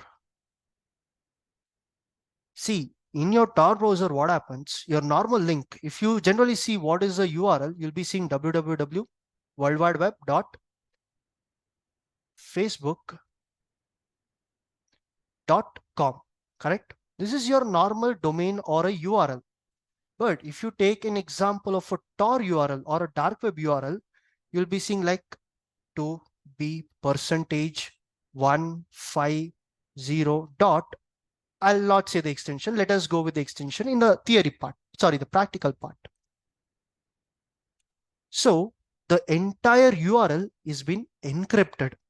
So your normal browsers do not have the option or feasibility of decrypting it. Only Tor browser has an option to execute the encrypted URLs. And always it is in HTTP, not HTTPS. So HTTP stands for Hypertext Transfer Protocol and HTTPS stands for Hypertext Transfer Protocol Secure. Generally what happens, it's going to encrypt the URL or the data packets. Now, whenever you log in with a Tor browser, you need a browser for that, a unique browser that is called as a Tor browser. And once you're logged in or once you've fired up that browser, your data will, or your request, let us say you want to access IBM.com or .in, anything is fine. So you want to access this destination, but directly it's not going to go. So what happens in Tor, circuit will be created with 3 node, NOD. 3 nodes will be created. So the first one, the entry point is called as entry guard, middle relay, and exit relay. And the one good thing about Tor is it's open source and you're given a permission to host a server. You can convert this laptop into a server and allow others to access from your system so that it will act as a Tor server. It can be a middle relay, exit relay, and a entry relay. What happens in this? This can be in US, the entry relay. Next, there is no criteria that middle relay should be in US. It can be in PK. PK stands for Pakistan. .pk. And the exit relay can be, let us go with UK, United Kingdom. And finally, the destination. And the good thing is from the entry point, from your browser till the exit relay, all the conversation is locked up. That is mean encrypted. So no one cannot perform sniffing. They cannot capture your data packets. In VPN, what happened? Only one server was available. So if you see example of VPN over here, only one VPN server was available. But if you take example of a Tor, we have 3 servers. One can be in US and every 30 seconds or 1 minute, you can refresh the circuit. So now it was in US, then it can be in Russia. This can be in Bangladesh. And the last thing, if in case you're lucky, you can see IN, that is India. IN it is. So circuit will be changing. And in films, do you have seen this IP bouncing? The villain or the enemy will be in one location from different location. He'll be changing. Has anyone seen this? Yeah. In movies? Yeah. No one. Yes, sir. There are many movies which show this. This is called as IP bouncing. Yes. So you'll be in this as I think one of the film from South Indian. I think it is from Vishal and Arjun Sarja. In that film also, you'll be moving from one location to another location. You'll be stealing money and everything. So that is one good example of Tor. They were using Tor. That is called as IP bouncing. So 1 second you'll be in UK, next second you refresh, you'll be in Russia, India, Pakistan, or it's even it can be done on state levels. You can you're in Karnataka, next year in Tamil Nadu, next year in Kerala. That can also be done, but you need to configure it manually. But that is not impossible. That is impossible to configure it because you'll not be given that authority. And finally, this exit relay will be unencrypted so that anyone can sniff it. But one good advantage about using Tor is no one will know what is the exit relay. No one will know what is the entry, middle, or exit relay. So that if you do not know what is the relay, how can they sniff it? How can they monitor the data packet? How can they capture it? So Tor is basically made for privacy so that no one cannot compromise them. And in your internet, you have 3 levels. So Sunil, I just have one doubt Yes, sir. regarding for example, in this example, the Tor one, Yes. the exit relay. What does the exit relay? For example, if there is a packet sniffing that is done after the exit relay, so what Yes. kind of information does it contain in the payload? See, it's not a payload. See, basically what happens is this is a browser, right? It's a Tor browser. Generally, what in browsers you do, banking or Instagram, Facebook, you have entered some credentials over here. Input, you're given username and password is been entered. And that password and username can be easily sniffed and you can understand. We'll be seeing that in our chapter number 8. So if anyone knows his entry, middle, or exit relay, they can easily sniff or monitor the packets which is containing your username and password. But the good advantage is the entire circuit is encrypted so that without a key, you'll be learning about this key, hash algorithms and everything in your module number 20. So without a key, you cannot decrypt it. Decrypting is impossible. If you capture it also, it is very hard or impossible to decrypt the data packets. And once it is in destination, you can sniff it. You can collect it, but you do not know which will be the exit relay, right? For 1 second, for the first 30 seconds, it can be UK. And the next 30 seconds, it can be Russia or it can be PK or India. It goes on. So there is no limitations. You'll be understanding in the practical very clearly about this, sir. Okay. Okay. So any other doubts or questions? Sunil, you said that these 3 are 1 nodes, second. right? 1 Oh, second. okay. Yes. No, it's okay. Yeah, you said the entry Oh, guard, middle 1 second, relay. sir. Okay. I think your name is 1 second, sir. Yeah.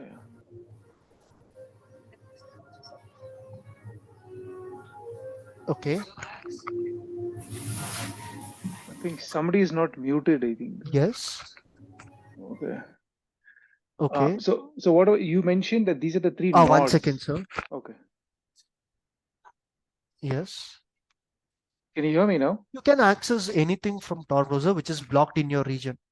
For example, you had zone-x, right? You can access, but do remember in the exit relay, if in case it is in UK, the zone-h is blocked in UK as well. You cannot access it. You need to change the circuit for Netherlands or Russia or Ukraine or anything you take. So in that country, if in case the exit relay is in India, you cannot access zone-h. So that's the issue, but you can refresh it. It is very simple to refresh the circuit. Is it legal to use Tor browser in India? Sorry? Is it legal to use Tor No, browser in India? It is legal, sir. It is legal to use Tor browser, but you can even publish it. You can even host a server, but unless you perform any malicious activity. It is an open source. It runs on donations. So anyone can install it. Anyone can become a server or donor and they can donate their system as a server. So your server is in India. Someone who is trying to access a destination, their middle relay can be my system or your system, or exit relay can be my system. Depends on it. And So yes, sir. So I can set up my desktop as a server for somebody else. Yes, so you can do that. In Tor, you have an option for that. Okay. Okay. And someone was asking a question. No, Sunil, like I'm actually this is Satish. I'm actually like thinking. So I asked you about the payload, right? So for Okay. example, this client machine which is trying to hit the destination with some site or who is trying to access it. But when after the exit relay, if someone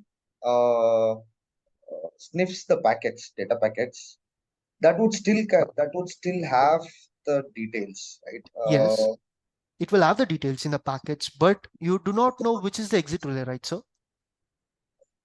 The attacker cannot wait on a single relay.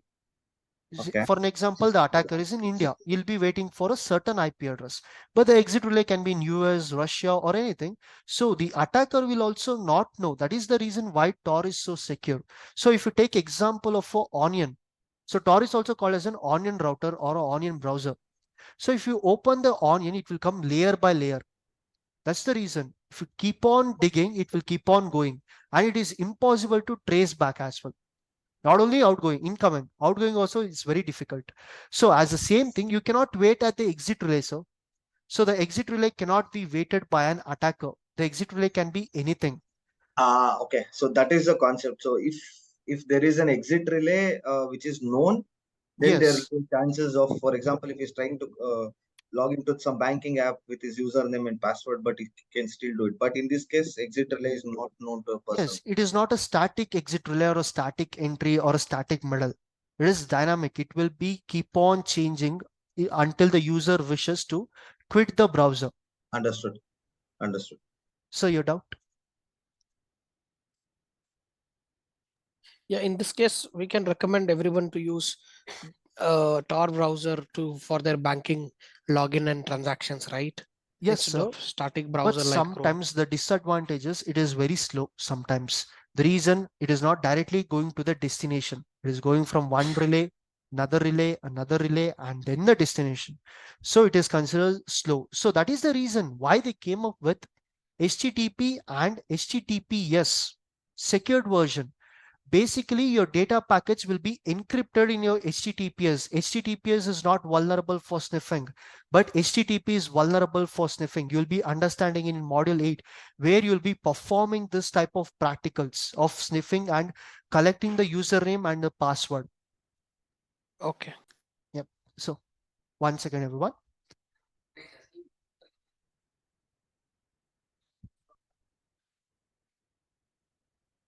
Are you in an organization or an individual?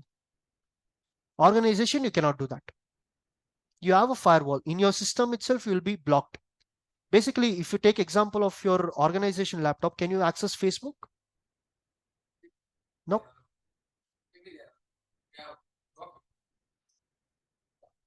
No, you cannot access. You cannot even install anything.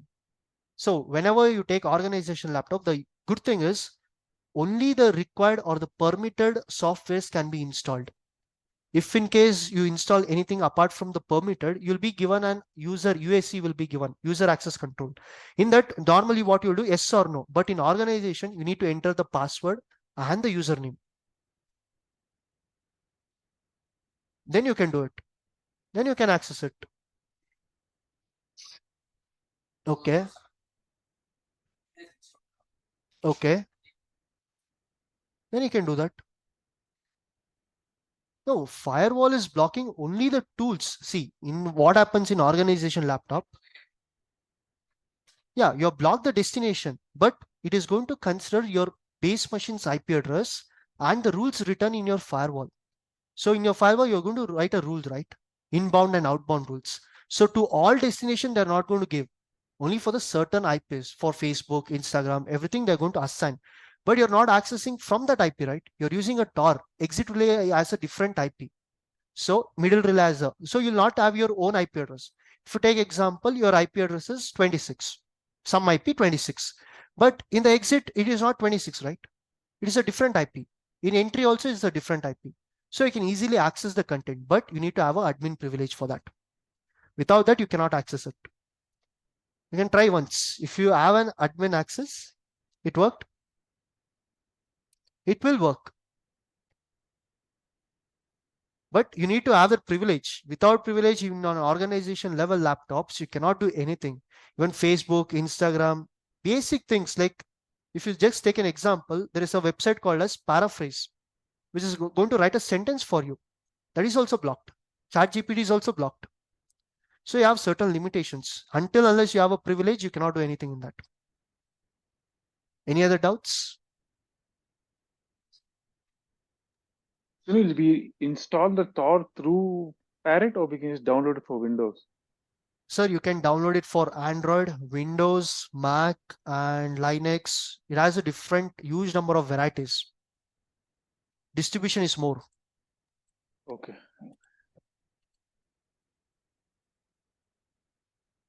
So any other doubts? Wi-Fi. So just try to reconnect it. D-Link. Admin 12345. Just try to disconnect and connect back. Now we'll come to the decision of your internet. So your internet is divided into 3 layers. One is surface, deep, and dark web. So how many of you have accessed all 3? If you have accessed all the 3, you can drop 3 in the chat. If you have accessed only 2, you can just drop 2, or else 1, you can drop 1. Let us see the answers. 2, 3, okay. Most of you have accessed 1 or 2. So the 2 is deep web or dark web?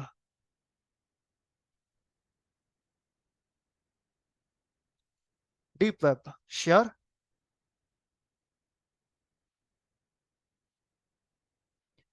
See, first is surface web, where your Wikipedia, Google, Yahoo. So it is very big, right? You have everything in Google. If you have a stomach ache, you can even search for that remedy in a Google. It has every solution for that. But still, it is only 4% of the internet. It is Google, Yahoo, Bing, Wikipedia, big storages, but still 4%. Next comes the deep web, where organization owns their private network. So you connect to VPN, right? The server is in deep web itself. Government documents and hospitalization documents, everything will be stored in your deep web. That is almost 90% of the internet. That is your personal records and everything, every information. Then comes the privacy website, or the privacy web called as dark web. This was developed by 2 engineers only for privacy. And anyone has heard about Silk Road? Not Silk Board, Silk Road.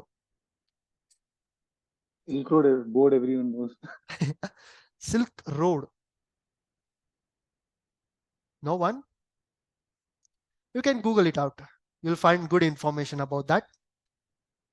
So even for drugs, this is used. Human trafficking, this is used for selling illegal items, or selling something which is not legal in your country. So is drugs legal in India? No, right? How many say it is yes?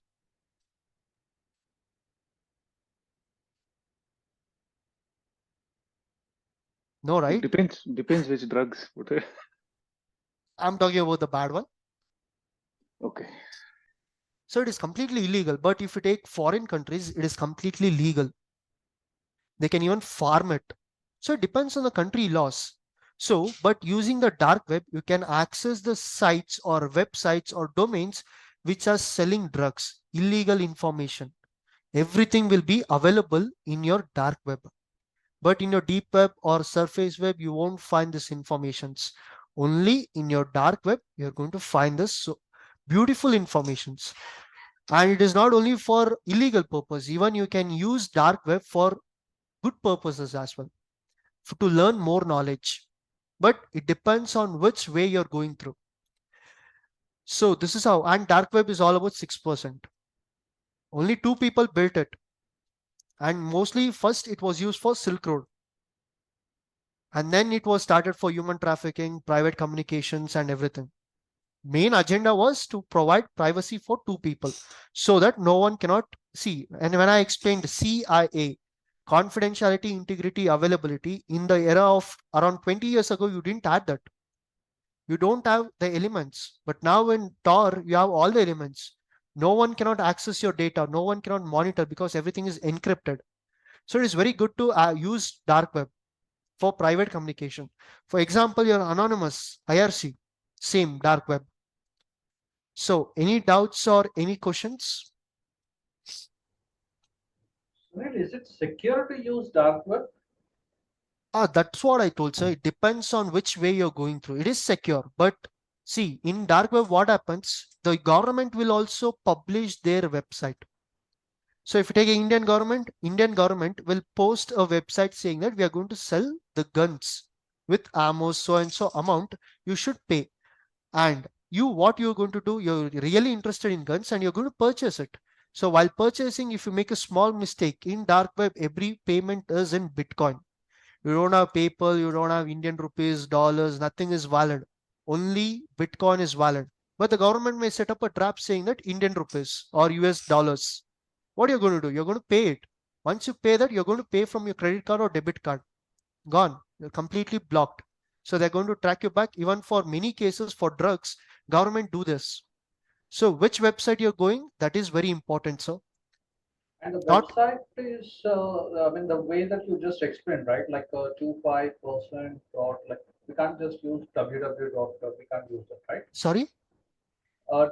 In the dark web, if we want to access any website, it would be in the way that you explained earlier, right? Like to 25% dot some. Yes, yes, yes. See, whenever you use a Tor browser, it is not only saying that it is going to access or give you an access to the dark web. Even from a Tor browser, you can access the surface web. So you can generally use www.facebook.com or google.com and you can access the dark surface web from a Tor browser. So that what you're going to get? Privacy. And in the practicals, you'll be learning about more about dark web, sir. I'll show in reality itself what are the website and all. Great. Thank you. Any doubts or questions?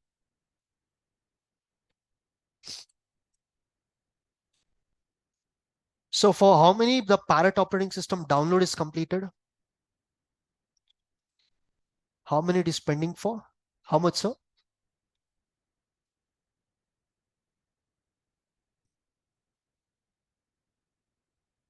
15. 51. Okay. What about online? How many of your guys are done with the download of Parrot? For Locaser, it is around 15 minutes. Done.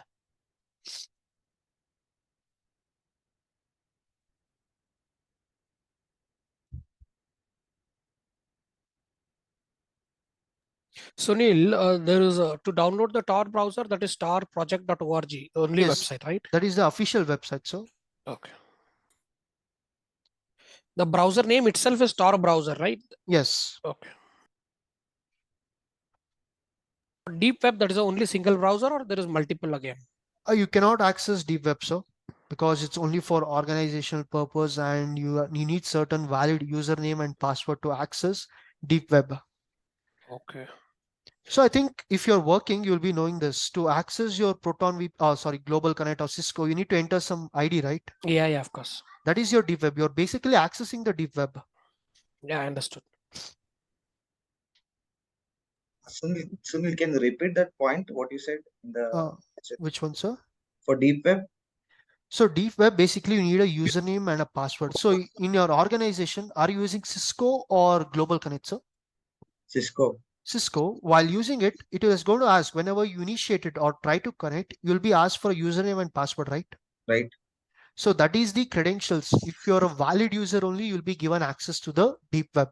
Understood. Not everyone will be given an access. Without the valid credentials, you cannot enter into deep web. But dark web, you only need a Tor browser. For surface web, you can use any browser which is ever favorite for you. Okay.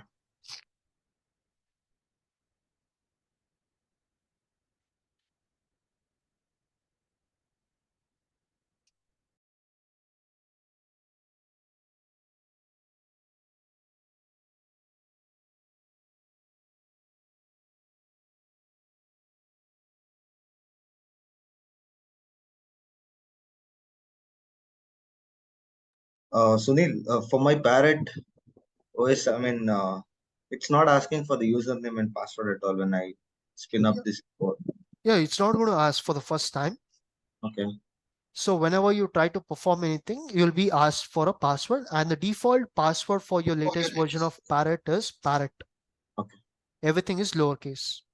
Yeah, it's working. Sunil, do we always have to be in the root directory in Parrot? No, sir. Not required, no? Nope. Okay.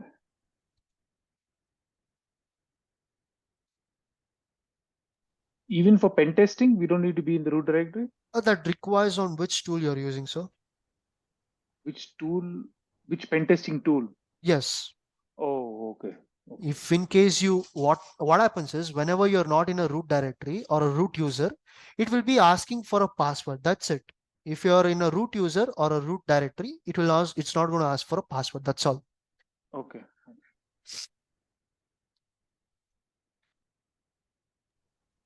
So now it is connected to Etel, so you can use it. No issues.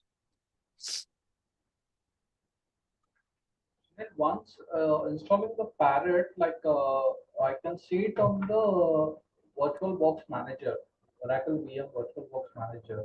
Okay. And it says powered off. You need to power it on, sir.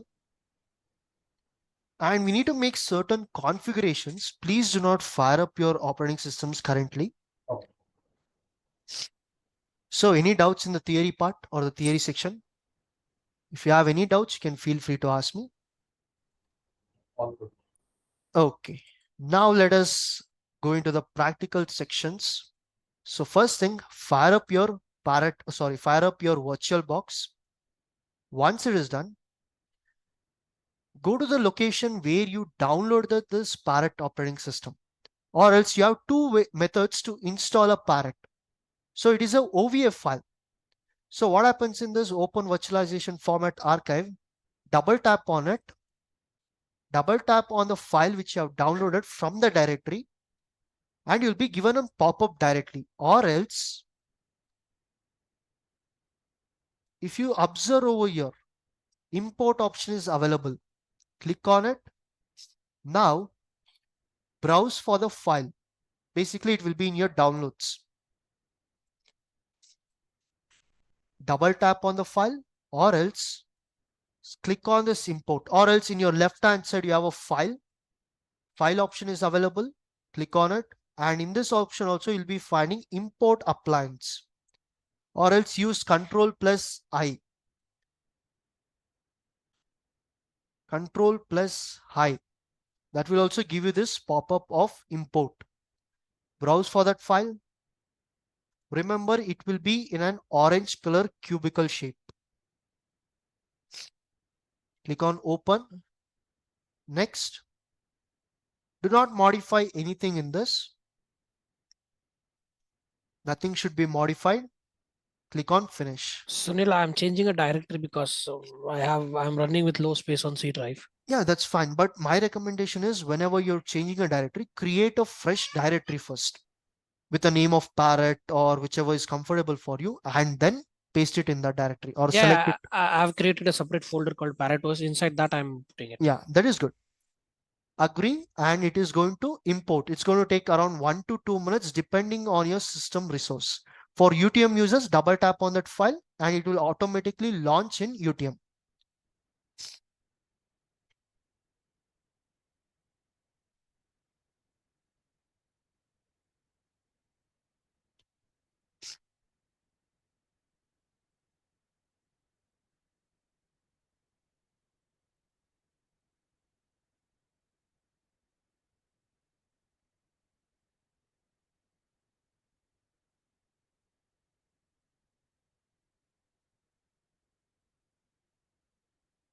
So once the import is done, select your file, right click, settings. Can you hold for a minute? Yeah, sure. Sure.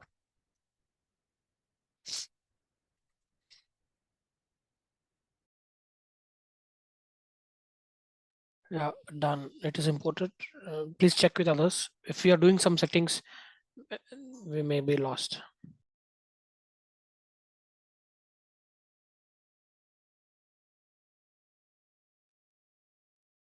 We'll wait for another 1 minute. Sir, which file I need to import, sir? Ma'am, which you are downloaded from the, if you go to your downloads, you'll be finding that. Is the download completed, ma'am? Yeah, it's completed. Then you can go to that I can directory. see welcome to VirtualBox, and on the right hand side, importing appliance, it's completed. Okay. In your left But I hand side, can't see are you any. able to see this? No. Did you double tap on that file, ma'am? So you have a file over here. You need to double tap on it. Wait for a second. It is going to launch a pop-up in your VirtualBox. Import virtual appliance.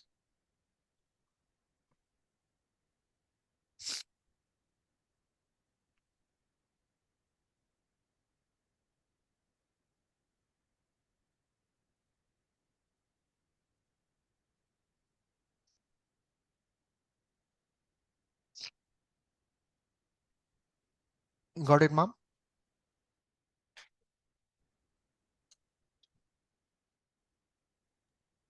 Tor is very slow.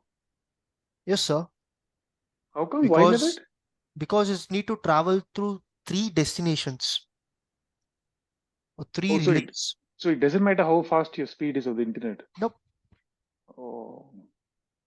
Okay. I'm hardly getting 1 or 2 Mbps, even though I'm using on 300 Mbps. Yeah. Okay, so once you click on double tap on it, you'll be getting this import virtual appliance. Click on finish and wait for a couple of seconds or minutes depending on your system.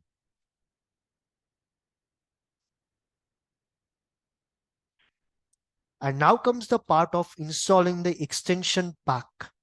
So we have not installed it, right? So we need to install the extension pack. Simple thing for that as well. Double tap on that green color file. So I think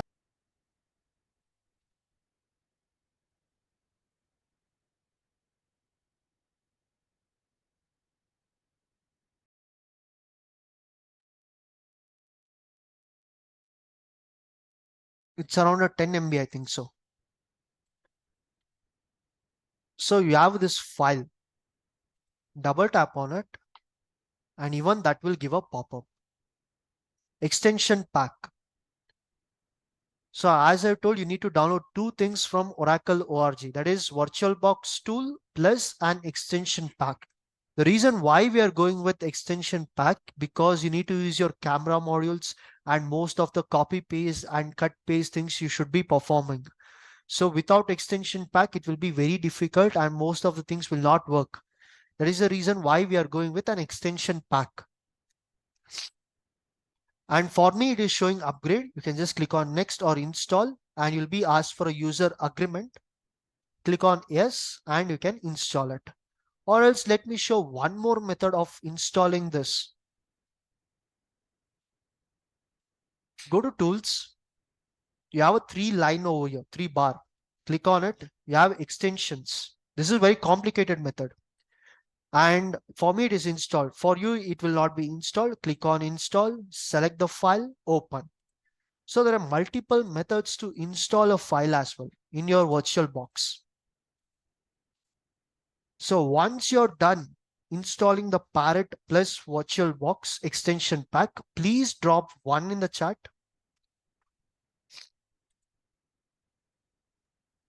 Sunil, Yes. So what I did, I just put the command as parrot upgrade. And then may I know the exact command? So parrot upgrade is not the command. Parrot hyphen upgrade. Nope. Sudo apt. Sudo. Yeah, I was in the root directory already. Okay, then apt hyphen get update. Then you need to go with upgrade. Okay, 1 minute. Let me just type this in 1 minute. Sure. Apt hyphen get, or else let me put that in the chat as well. Just put in the chat. So I have to be in the root directory. Anything would be fine. So apt hyphen get update first command. This is not for everyone. This is only for sir. And then apt hyphen get upgrade. You should use these 2 commands, sir. Okay, done. Okay.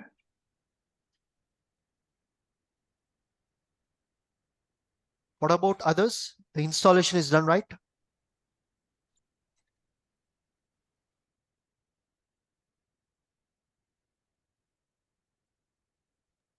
So is the download completed for you? Okay. Do anyone have a pen drive over here? You have?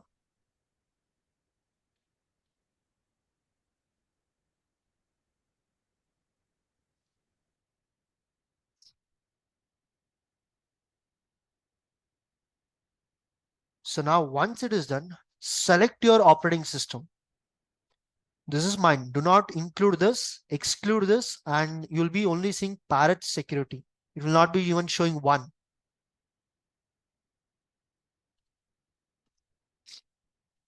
Select it, right click, settings.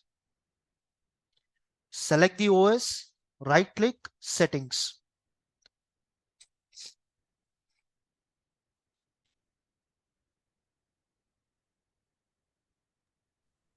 Sir, sorry, I couldn't see that option.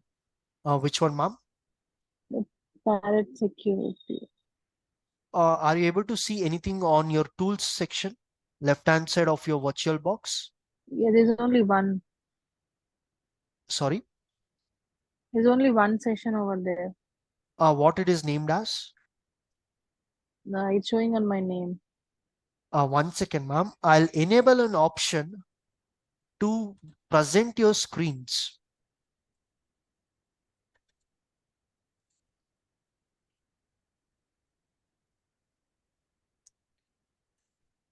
Ma'am, can you just present your screen or share your screen in Zoom? Yeah.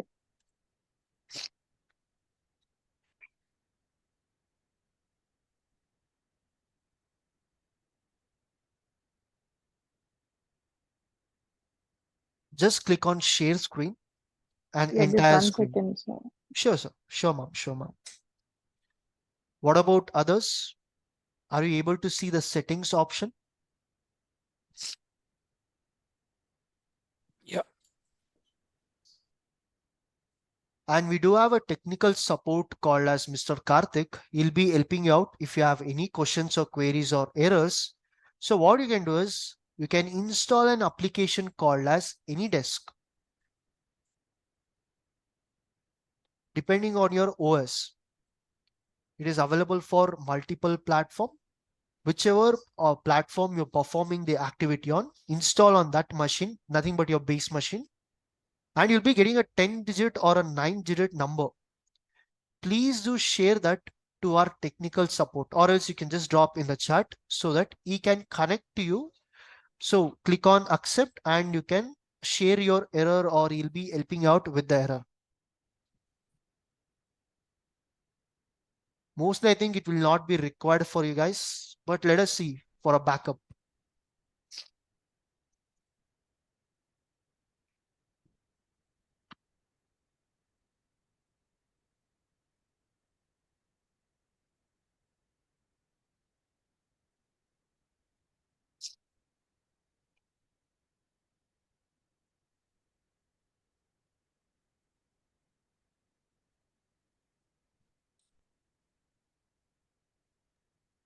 Sunil, the hacker school had said that they'll provide Discord for us, for all of us. Yes, so on the third day, we'll be providing the Discord channel link as well as the Okay. permission. On the Okay. third day, I think it will Third be day. on Wednesday. Okay, got it. Okay.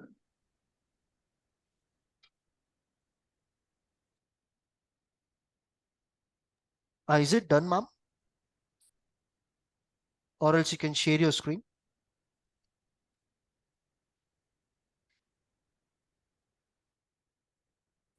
Yeah, I'm doing it, sir. Okay. Just a second. Sorry for the interruption. No problem, ma'am.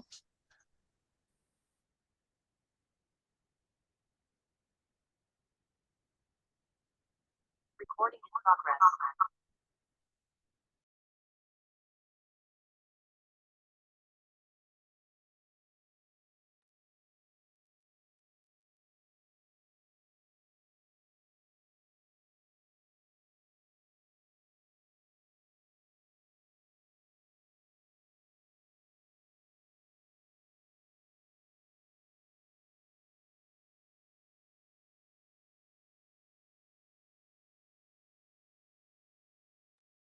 Ma'am, please do exit from this. Click on the cross icon in the last right hand side.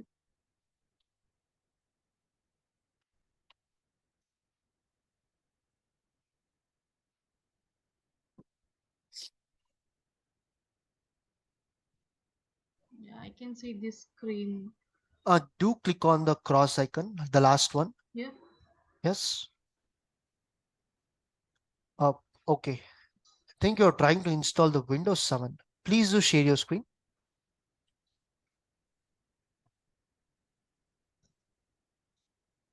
You can share your entire screen, ma'am, so that you'll not be facing this issue.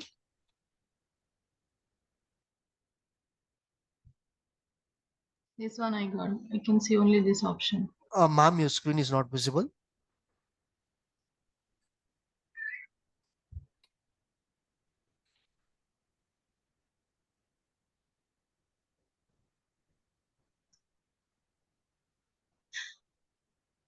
Or maybe you can continue, sir. Okay.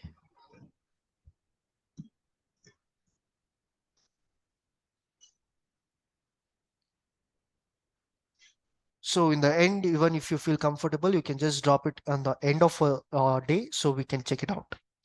Yeah, sure.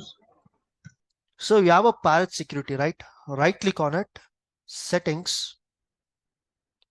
First thing, in your general, you have multiple sections over here. In your general, go with version. Click on it. You'll be finding more number of versions. Go with Debian 64-bit. Debian 64-bit. Type D, that's it.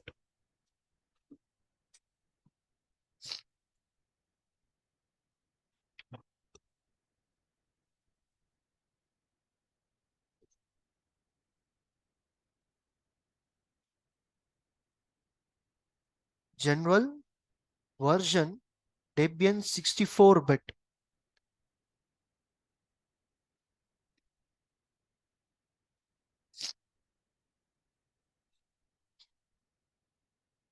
You cannot modify when the machine is running. So, what does this impact, Sunil, if we are not It doesn't using impact anything, but I would like to suggest go with the default version of Parrot, that is a Debian based operating system. So, Generally what happens, it was by default in other Linux 64-bit, but it is not a other Linux, it has its own Debian, so the version is Debian 64-bit. If you use both also, no issues at all, but it is recommended to go with the based version. Okay. These are the minor things. It's not going to impact anything on your practicals or performance. Sunil, There is an error actually, invalid settings detected. yeah, even I'm getting the same. Okay. More than 88% of Yeah, that's why we are in the settings, sir. I'll explain one by one. Mhm. So is it done? General version Debian 10. Okay. Now go to system, the second option. So by default, it has consumed 8192 MB of RAM, that is equivalent to 8 gig or 8 GB of a RAM. But it is not required to provide 8 GB of a RAM for a Parrot operating system. So what happens? Go drag it. Do not drag, just click on the negative side. Assign 3 GB, that is 3072 MB of a RAM. So 1 GB is equal to 1024 MB. 3072. If in case you guys are having less amount of a RAM, like 8 GB, go with this. If in case you're having around 16 GB, you can even go with 4 GB of a RAM.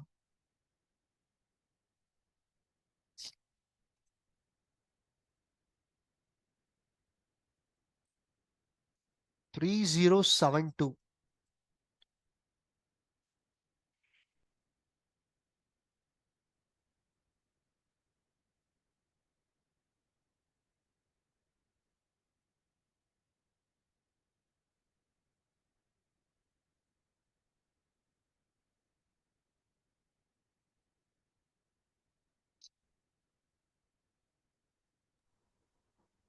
Done.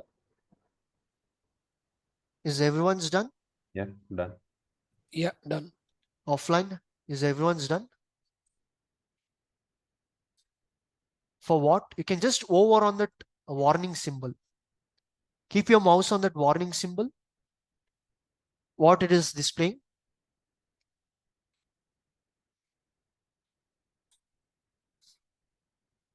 Yeah, so go with 3072. Base memories option is available, right?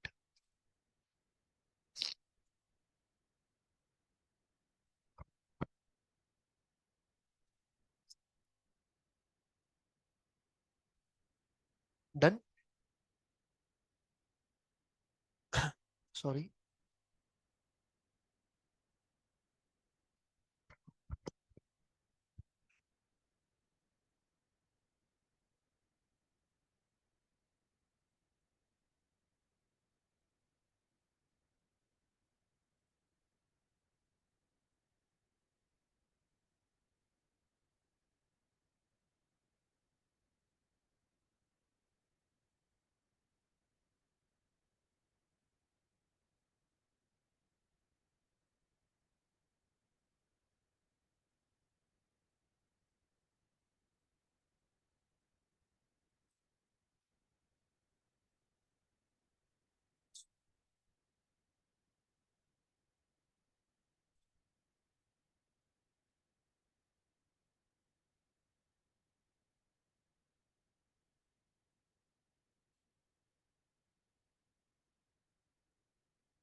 Yeah, Sunil, done.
Sorry for that. And is it done? Yes. Yes. So motherboard is done. That is nothing but your RAM. Now go to the next option, that is processor. Click on the processor. And by default, you will be having 16, 8, 4, or 2 CPUs. So assign, do not cross the red line, please. You'll be getting a warning and you cannot fire up your machine. So stay within the green line, but do not assign. If in case you have 16 CPUs, do not assign 8. Don't do that. Assign 2. That is sufficient for this machine.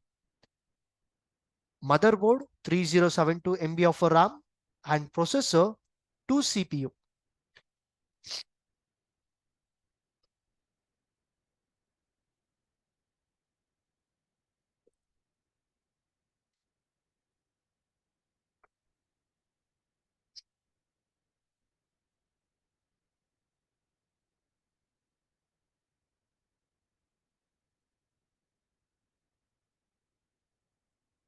Do we have to enable the virtualization in BIOS? No, sir, not at all required.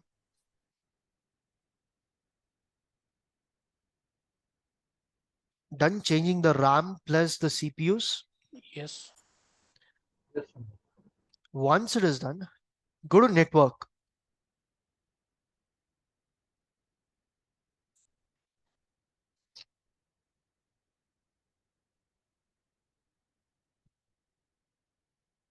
The sixth option, general system display storage audio, go to network. By default, you'll be seeing NAT. So what you can do is click on it, go with bridge adapter. So I'll be explaining why we are changing from NAT to bridge adapter in our scanning networks module number 3. First thing, network, NAT to bridge. Click on this advanced icon. And the third option in advanced, promiscuous mode. It will be by default deny. Click on it, allow all. Go to network, attach to NAT to bridged adapter, advanced, promiscuous mode, deny to allow all. Even the Mac user should be performing this network changing. Close the machine, go to your settings of your virtual box, or sorry, the virtual machine.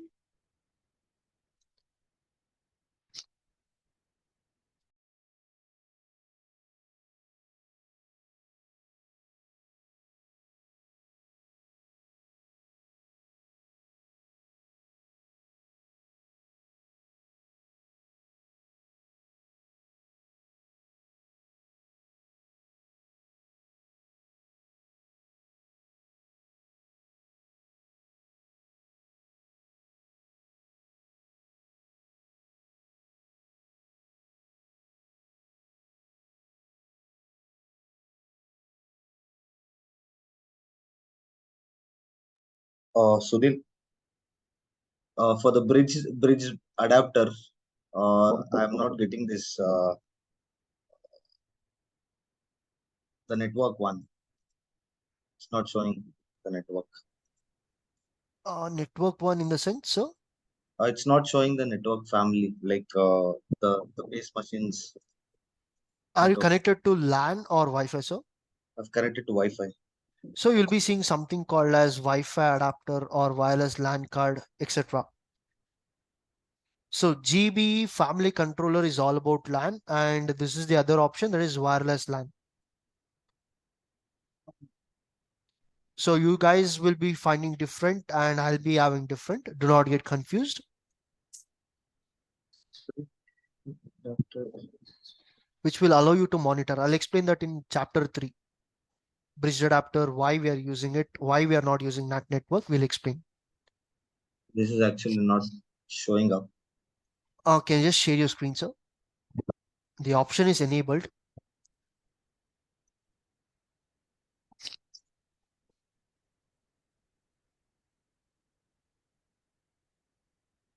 Yeah. Okay. 1 second. Do I switch to different screen? I think you're using dual monitors. Like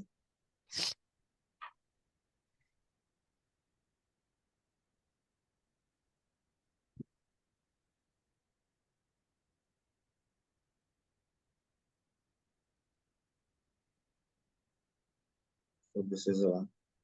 Okay. Bridge adapter. Click on that selected, sir. Have you not installed the extension pack? I have installed it. Okay. And which version of VM are you using? VB? That is your virtual box. 7. Is it version 6? 7.02. Can you please open it?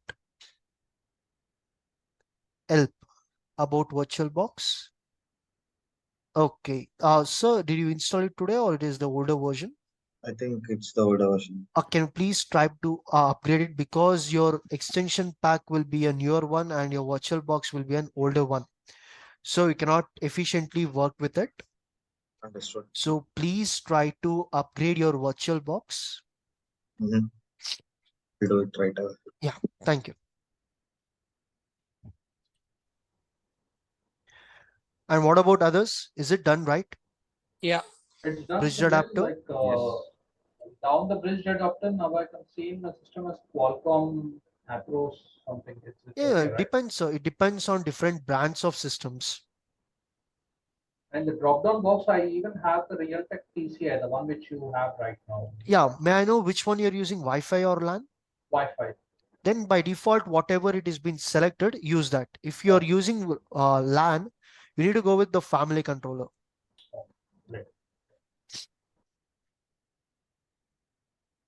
Once this is done, please go with promiscuous mode, allow all, then click on OK. Your machine is ready to initiate now.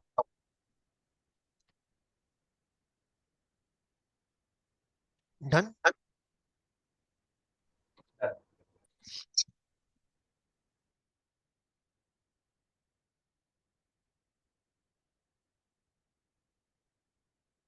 Okay. Now, once it is done, you have multiple ways to initiate your system. What you can do is you can double tap on this location, that is your parent security, or else select the file or the operating system and click on start.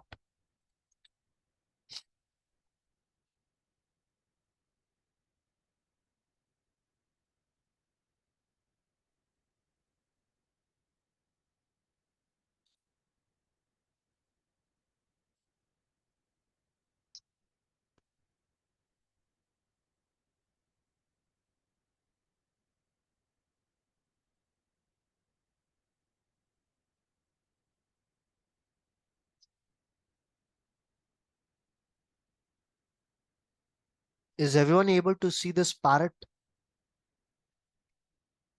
Still on a boot menu. Sorry. Same for me, boot menu. Yes, to allow all. Any doubts or any error? Yeah, logged in successfully. Okay. Logged in. Yeah. Now you can observe over here. This is the default view of your parrot operating system. So in your right hand side, you have speaker, that is your output. Second option is your network, where you can connect, disconnect from your system network. Next is battery, and you have date, time, and etc. related to your location, etc. So once you jump to your left hand side, you'll be finding applications, where in applications you have privacy in section of how to be anonymous. You can use anon serve, cryptography, and Office you have multiple. So in default Windows you have Microsoft, right? But in your parrot you have something called as library. So you have your calculator and Excel sheet, document, PPT, etc. And internet, by default you'll be having Firefox as your browser. You'll not be having Chrome, Safari, etc. Only Firefox. And graphics related information and sound and video. You have default VLC media player. Games, you have chess and pen testing. So these are the content available. So you'll be learning about information gathering, vulnerability analysis, web application analysis. You'll be using these tools like OAS, Zap, and you have exploitation tools like database exploit, IPv6 tools, etc. Maintaining access, post exploitation, password attacks, wireless testing, and you'll be using this air crack ng and a friend with Wi-Fi cracker, reaver, and sniffing and spoofing, digital forensics, automotive and reverse engineering, and report tools or reporting tools. Then you have something called as programming, system tools, system services, accessories, and universal access. So you'll be seeing your parrot home, readme license, trash over here. The same option, whatever you saw in applications, will be available in your menu. Then you have places, home, folder, a desktop. As in your Windows, you have this option, right? Home, direct downloads, desktop, documents, videos, music. The same option is available over here itself. If you want to directly jump into a graphical user interface of a desktop, you can go to that and click on it. You'll be given this, the GUI. And next two places, you have system, where you can modify the settings of your system. And next to that, this is very important. These three things. One is your browser. By default, you'll be having Firefox, as I've informed. And first page or the first tab will be related to Parrot OS itself. Next, you have the mostly 90% you're going to spend your time in your CH on this terminal. So you have your terminal over here. And next to that, so what is the default text editor in an Windows? Notepad Or even Word. Yeah. But in your Parrot, you have something called as Pluma. This is the default text editor which is available pre-installed in your operating system of a Parrot. And next, if you're interested in coding, you can use VS Code, Visual Studio. That is also available over here. So these are the interface which are available in your Parrot operating system. Any doubts or questions till now? All the applications which you have showed in a drop down, all these are free to use? Yes, sir. Okay. It is already installed in your Parrot. Got it. Sunil, in Kali, they had Wireshark. You're not going to use Wireshark? Yes, sir. If you search over here, we have a Wireshark tool. Oh, what about Metasploit? That also is available. We'll be seeing that from our chapter number 6. Oh, got it. Okay. Any doubts or questions? One question. We just configured in a setting that CPU and the memory. Yes. I feel it is little slower. I have little more resources left on my PC. Can I increase it? Sure, sir. If you have around 16 GB, you can go with 4 GB or 5 GB, depending on your requirement. Okay. Got it. Even you can extend the CPU as well. Understood. Okay. So we'll be pausing our session here itself for today as we're done with the day. So from tomorrow, we'll be learning about basic CLI commands and proxy chain, VPN and Tor browser. So we'll be pausing the session for now.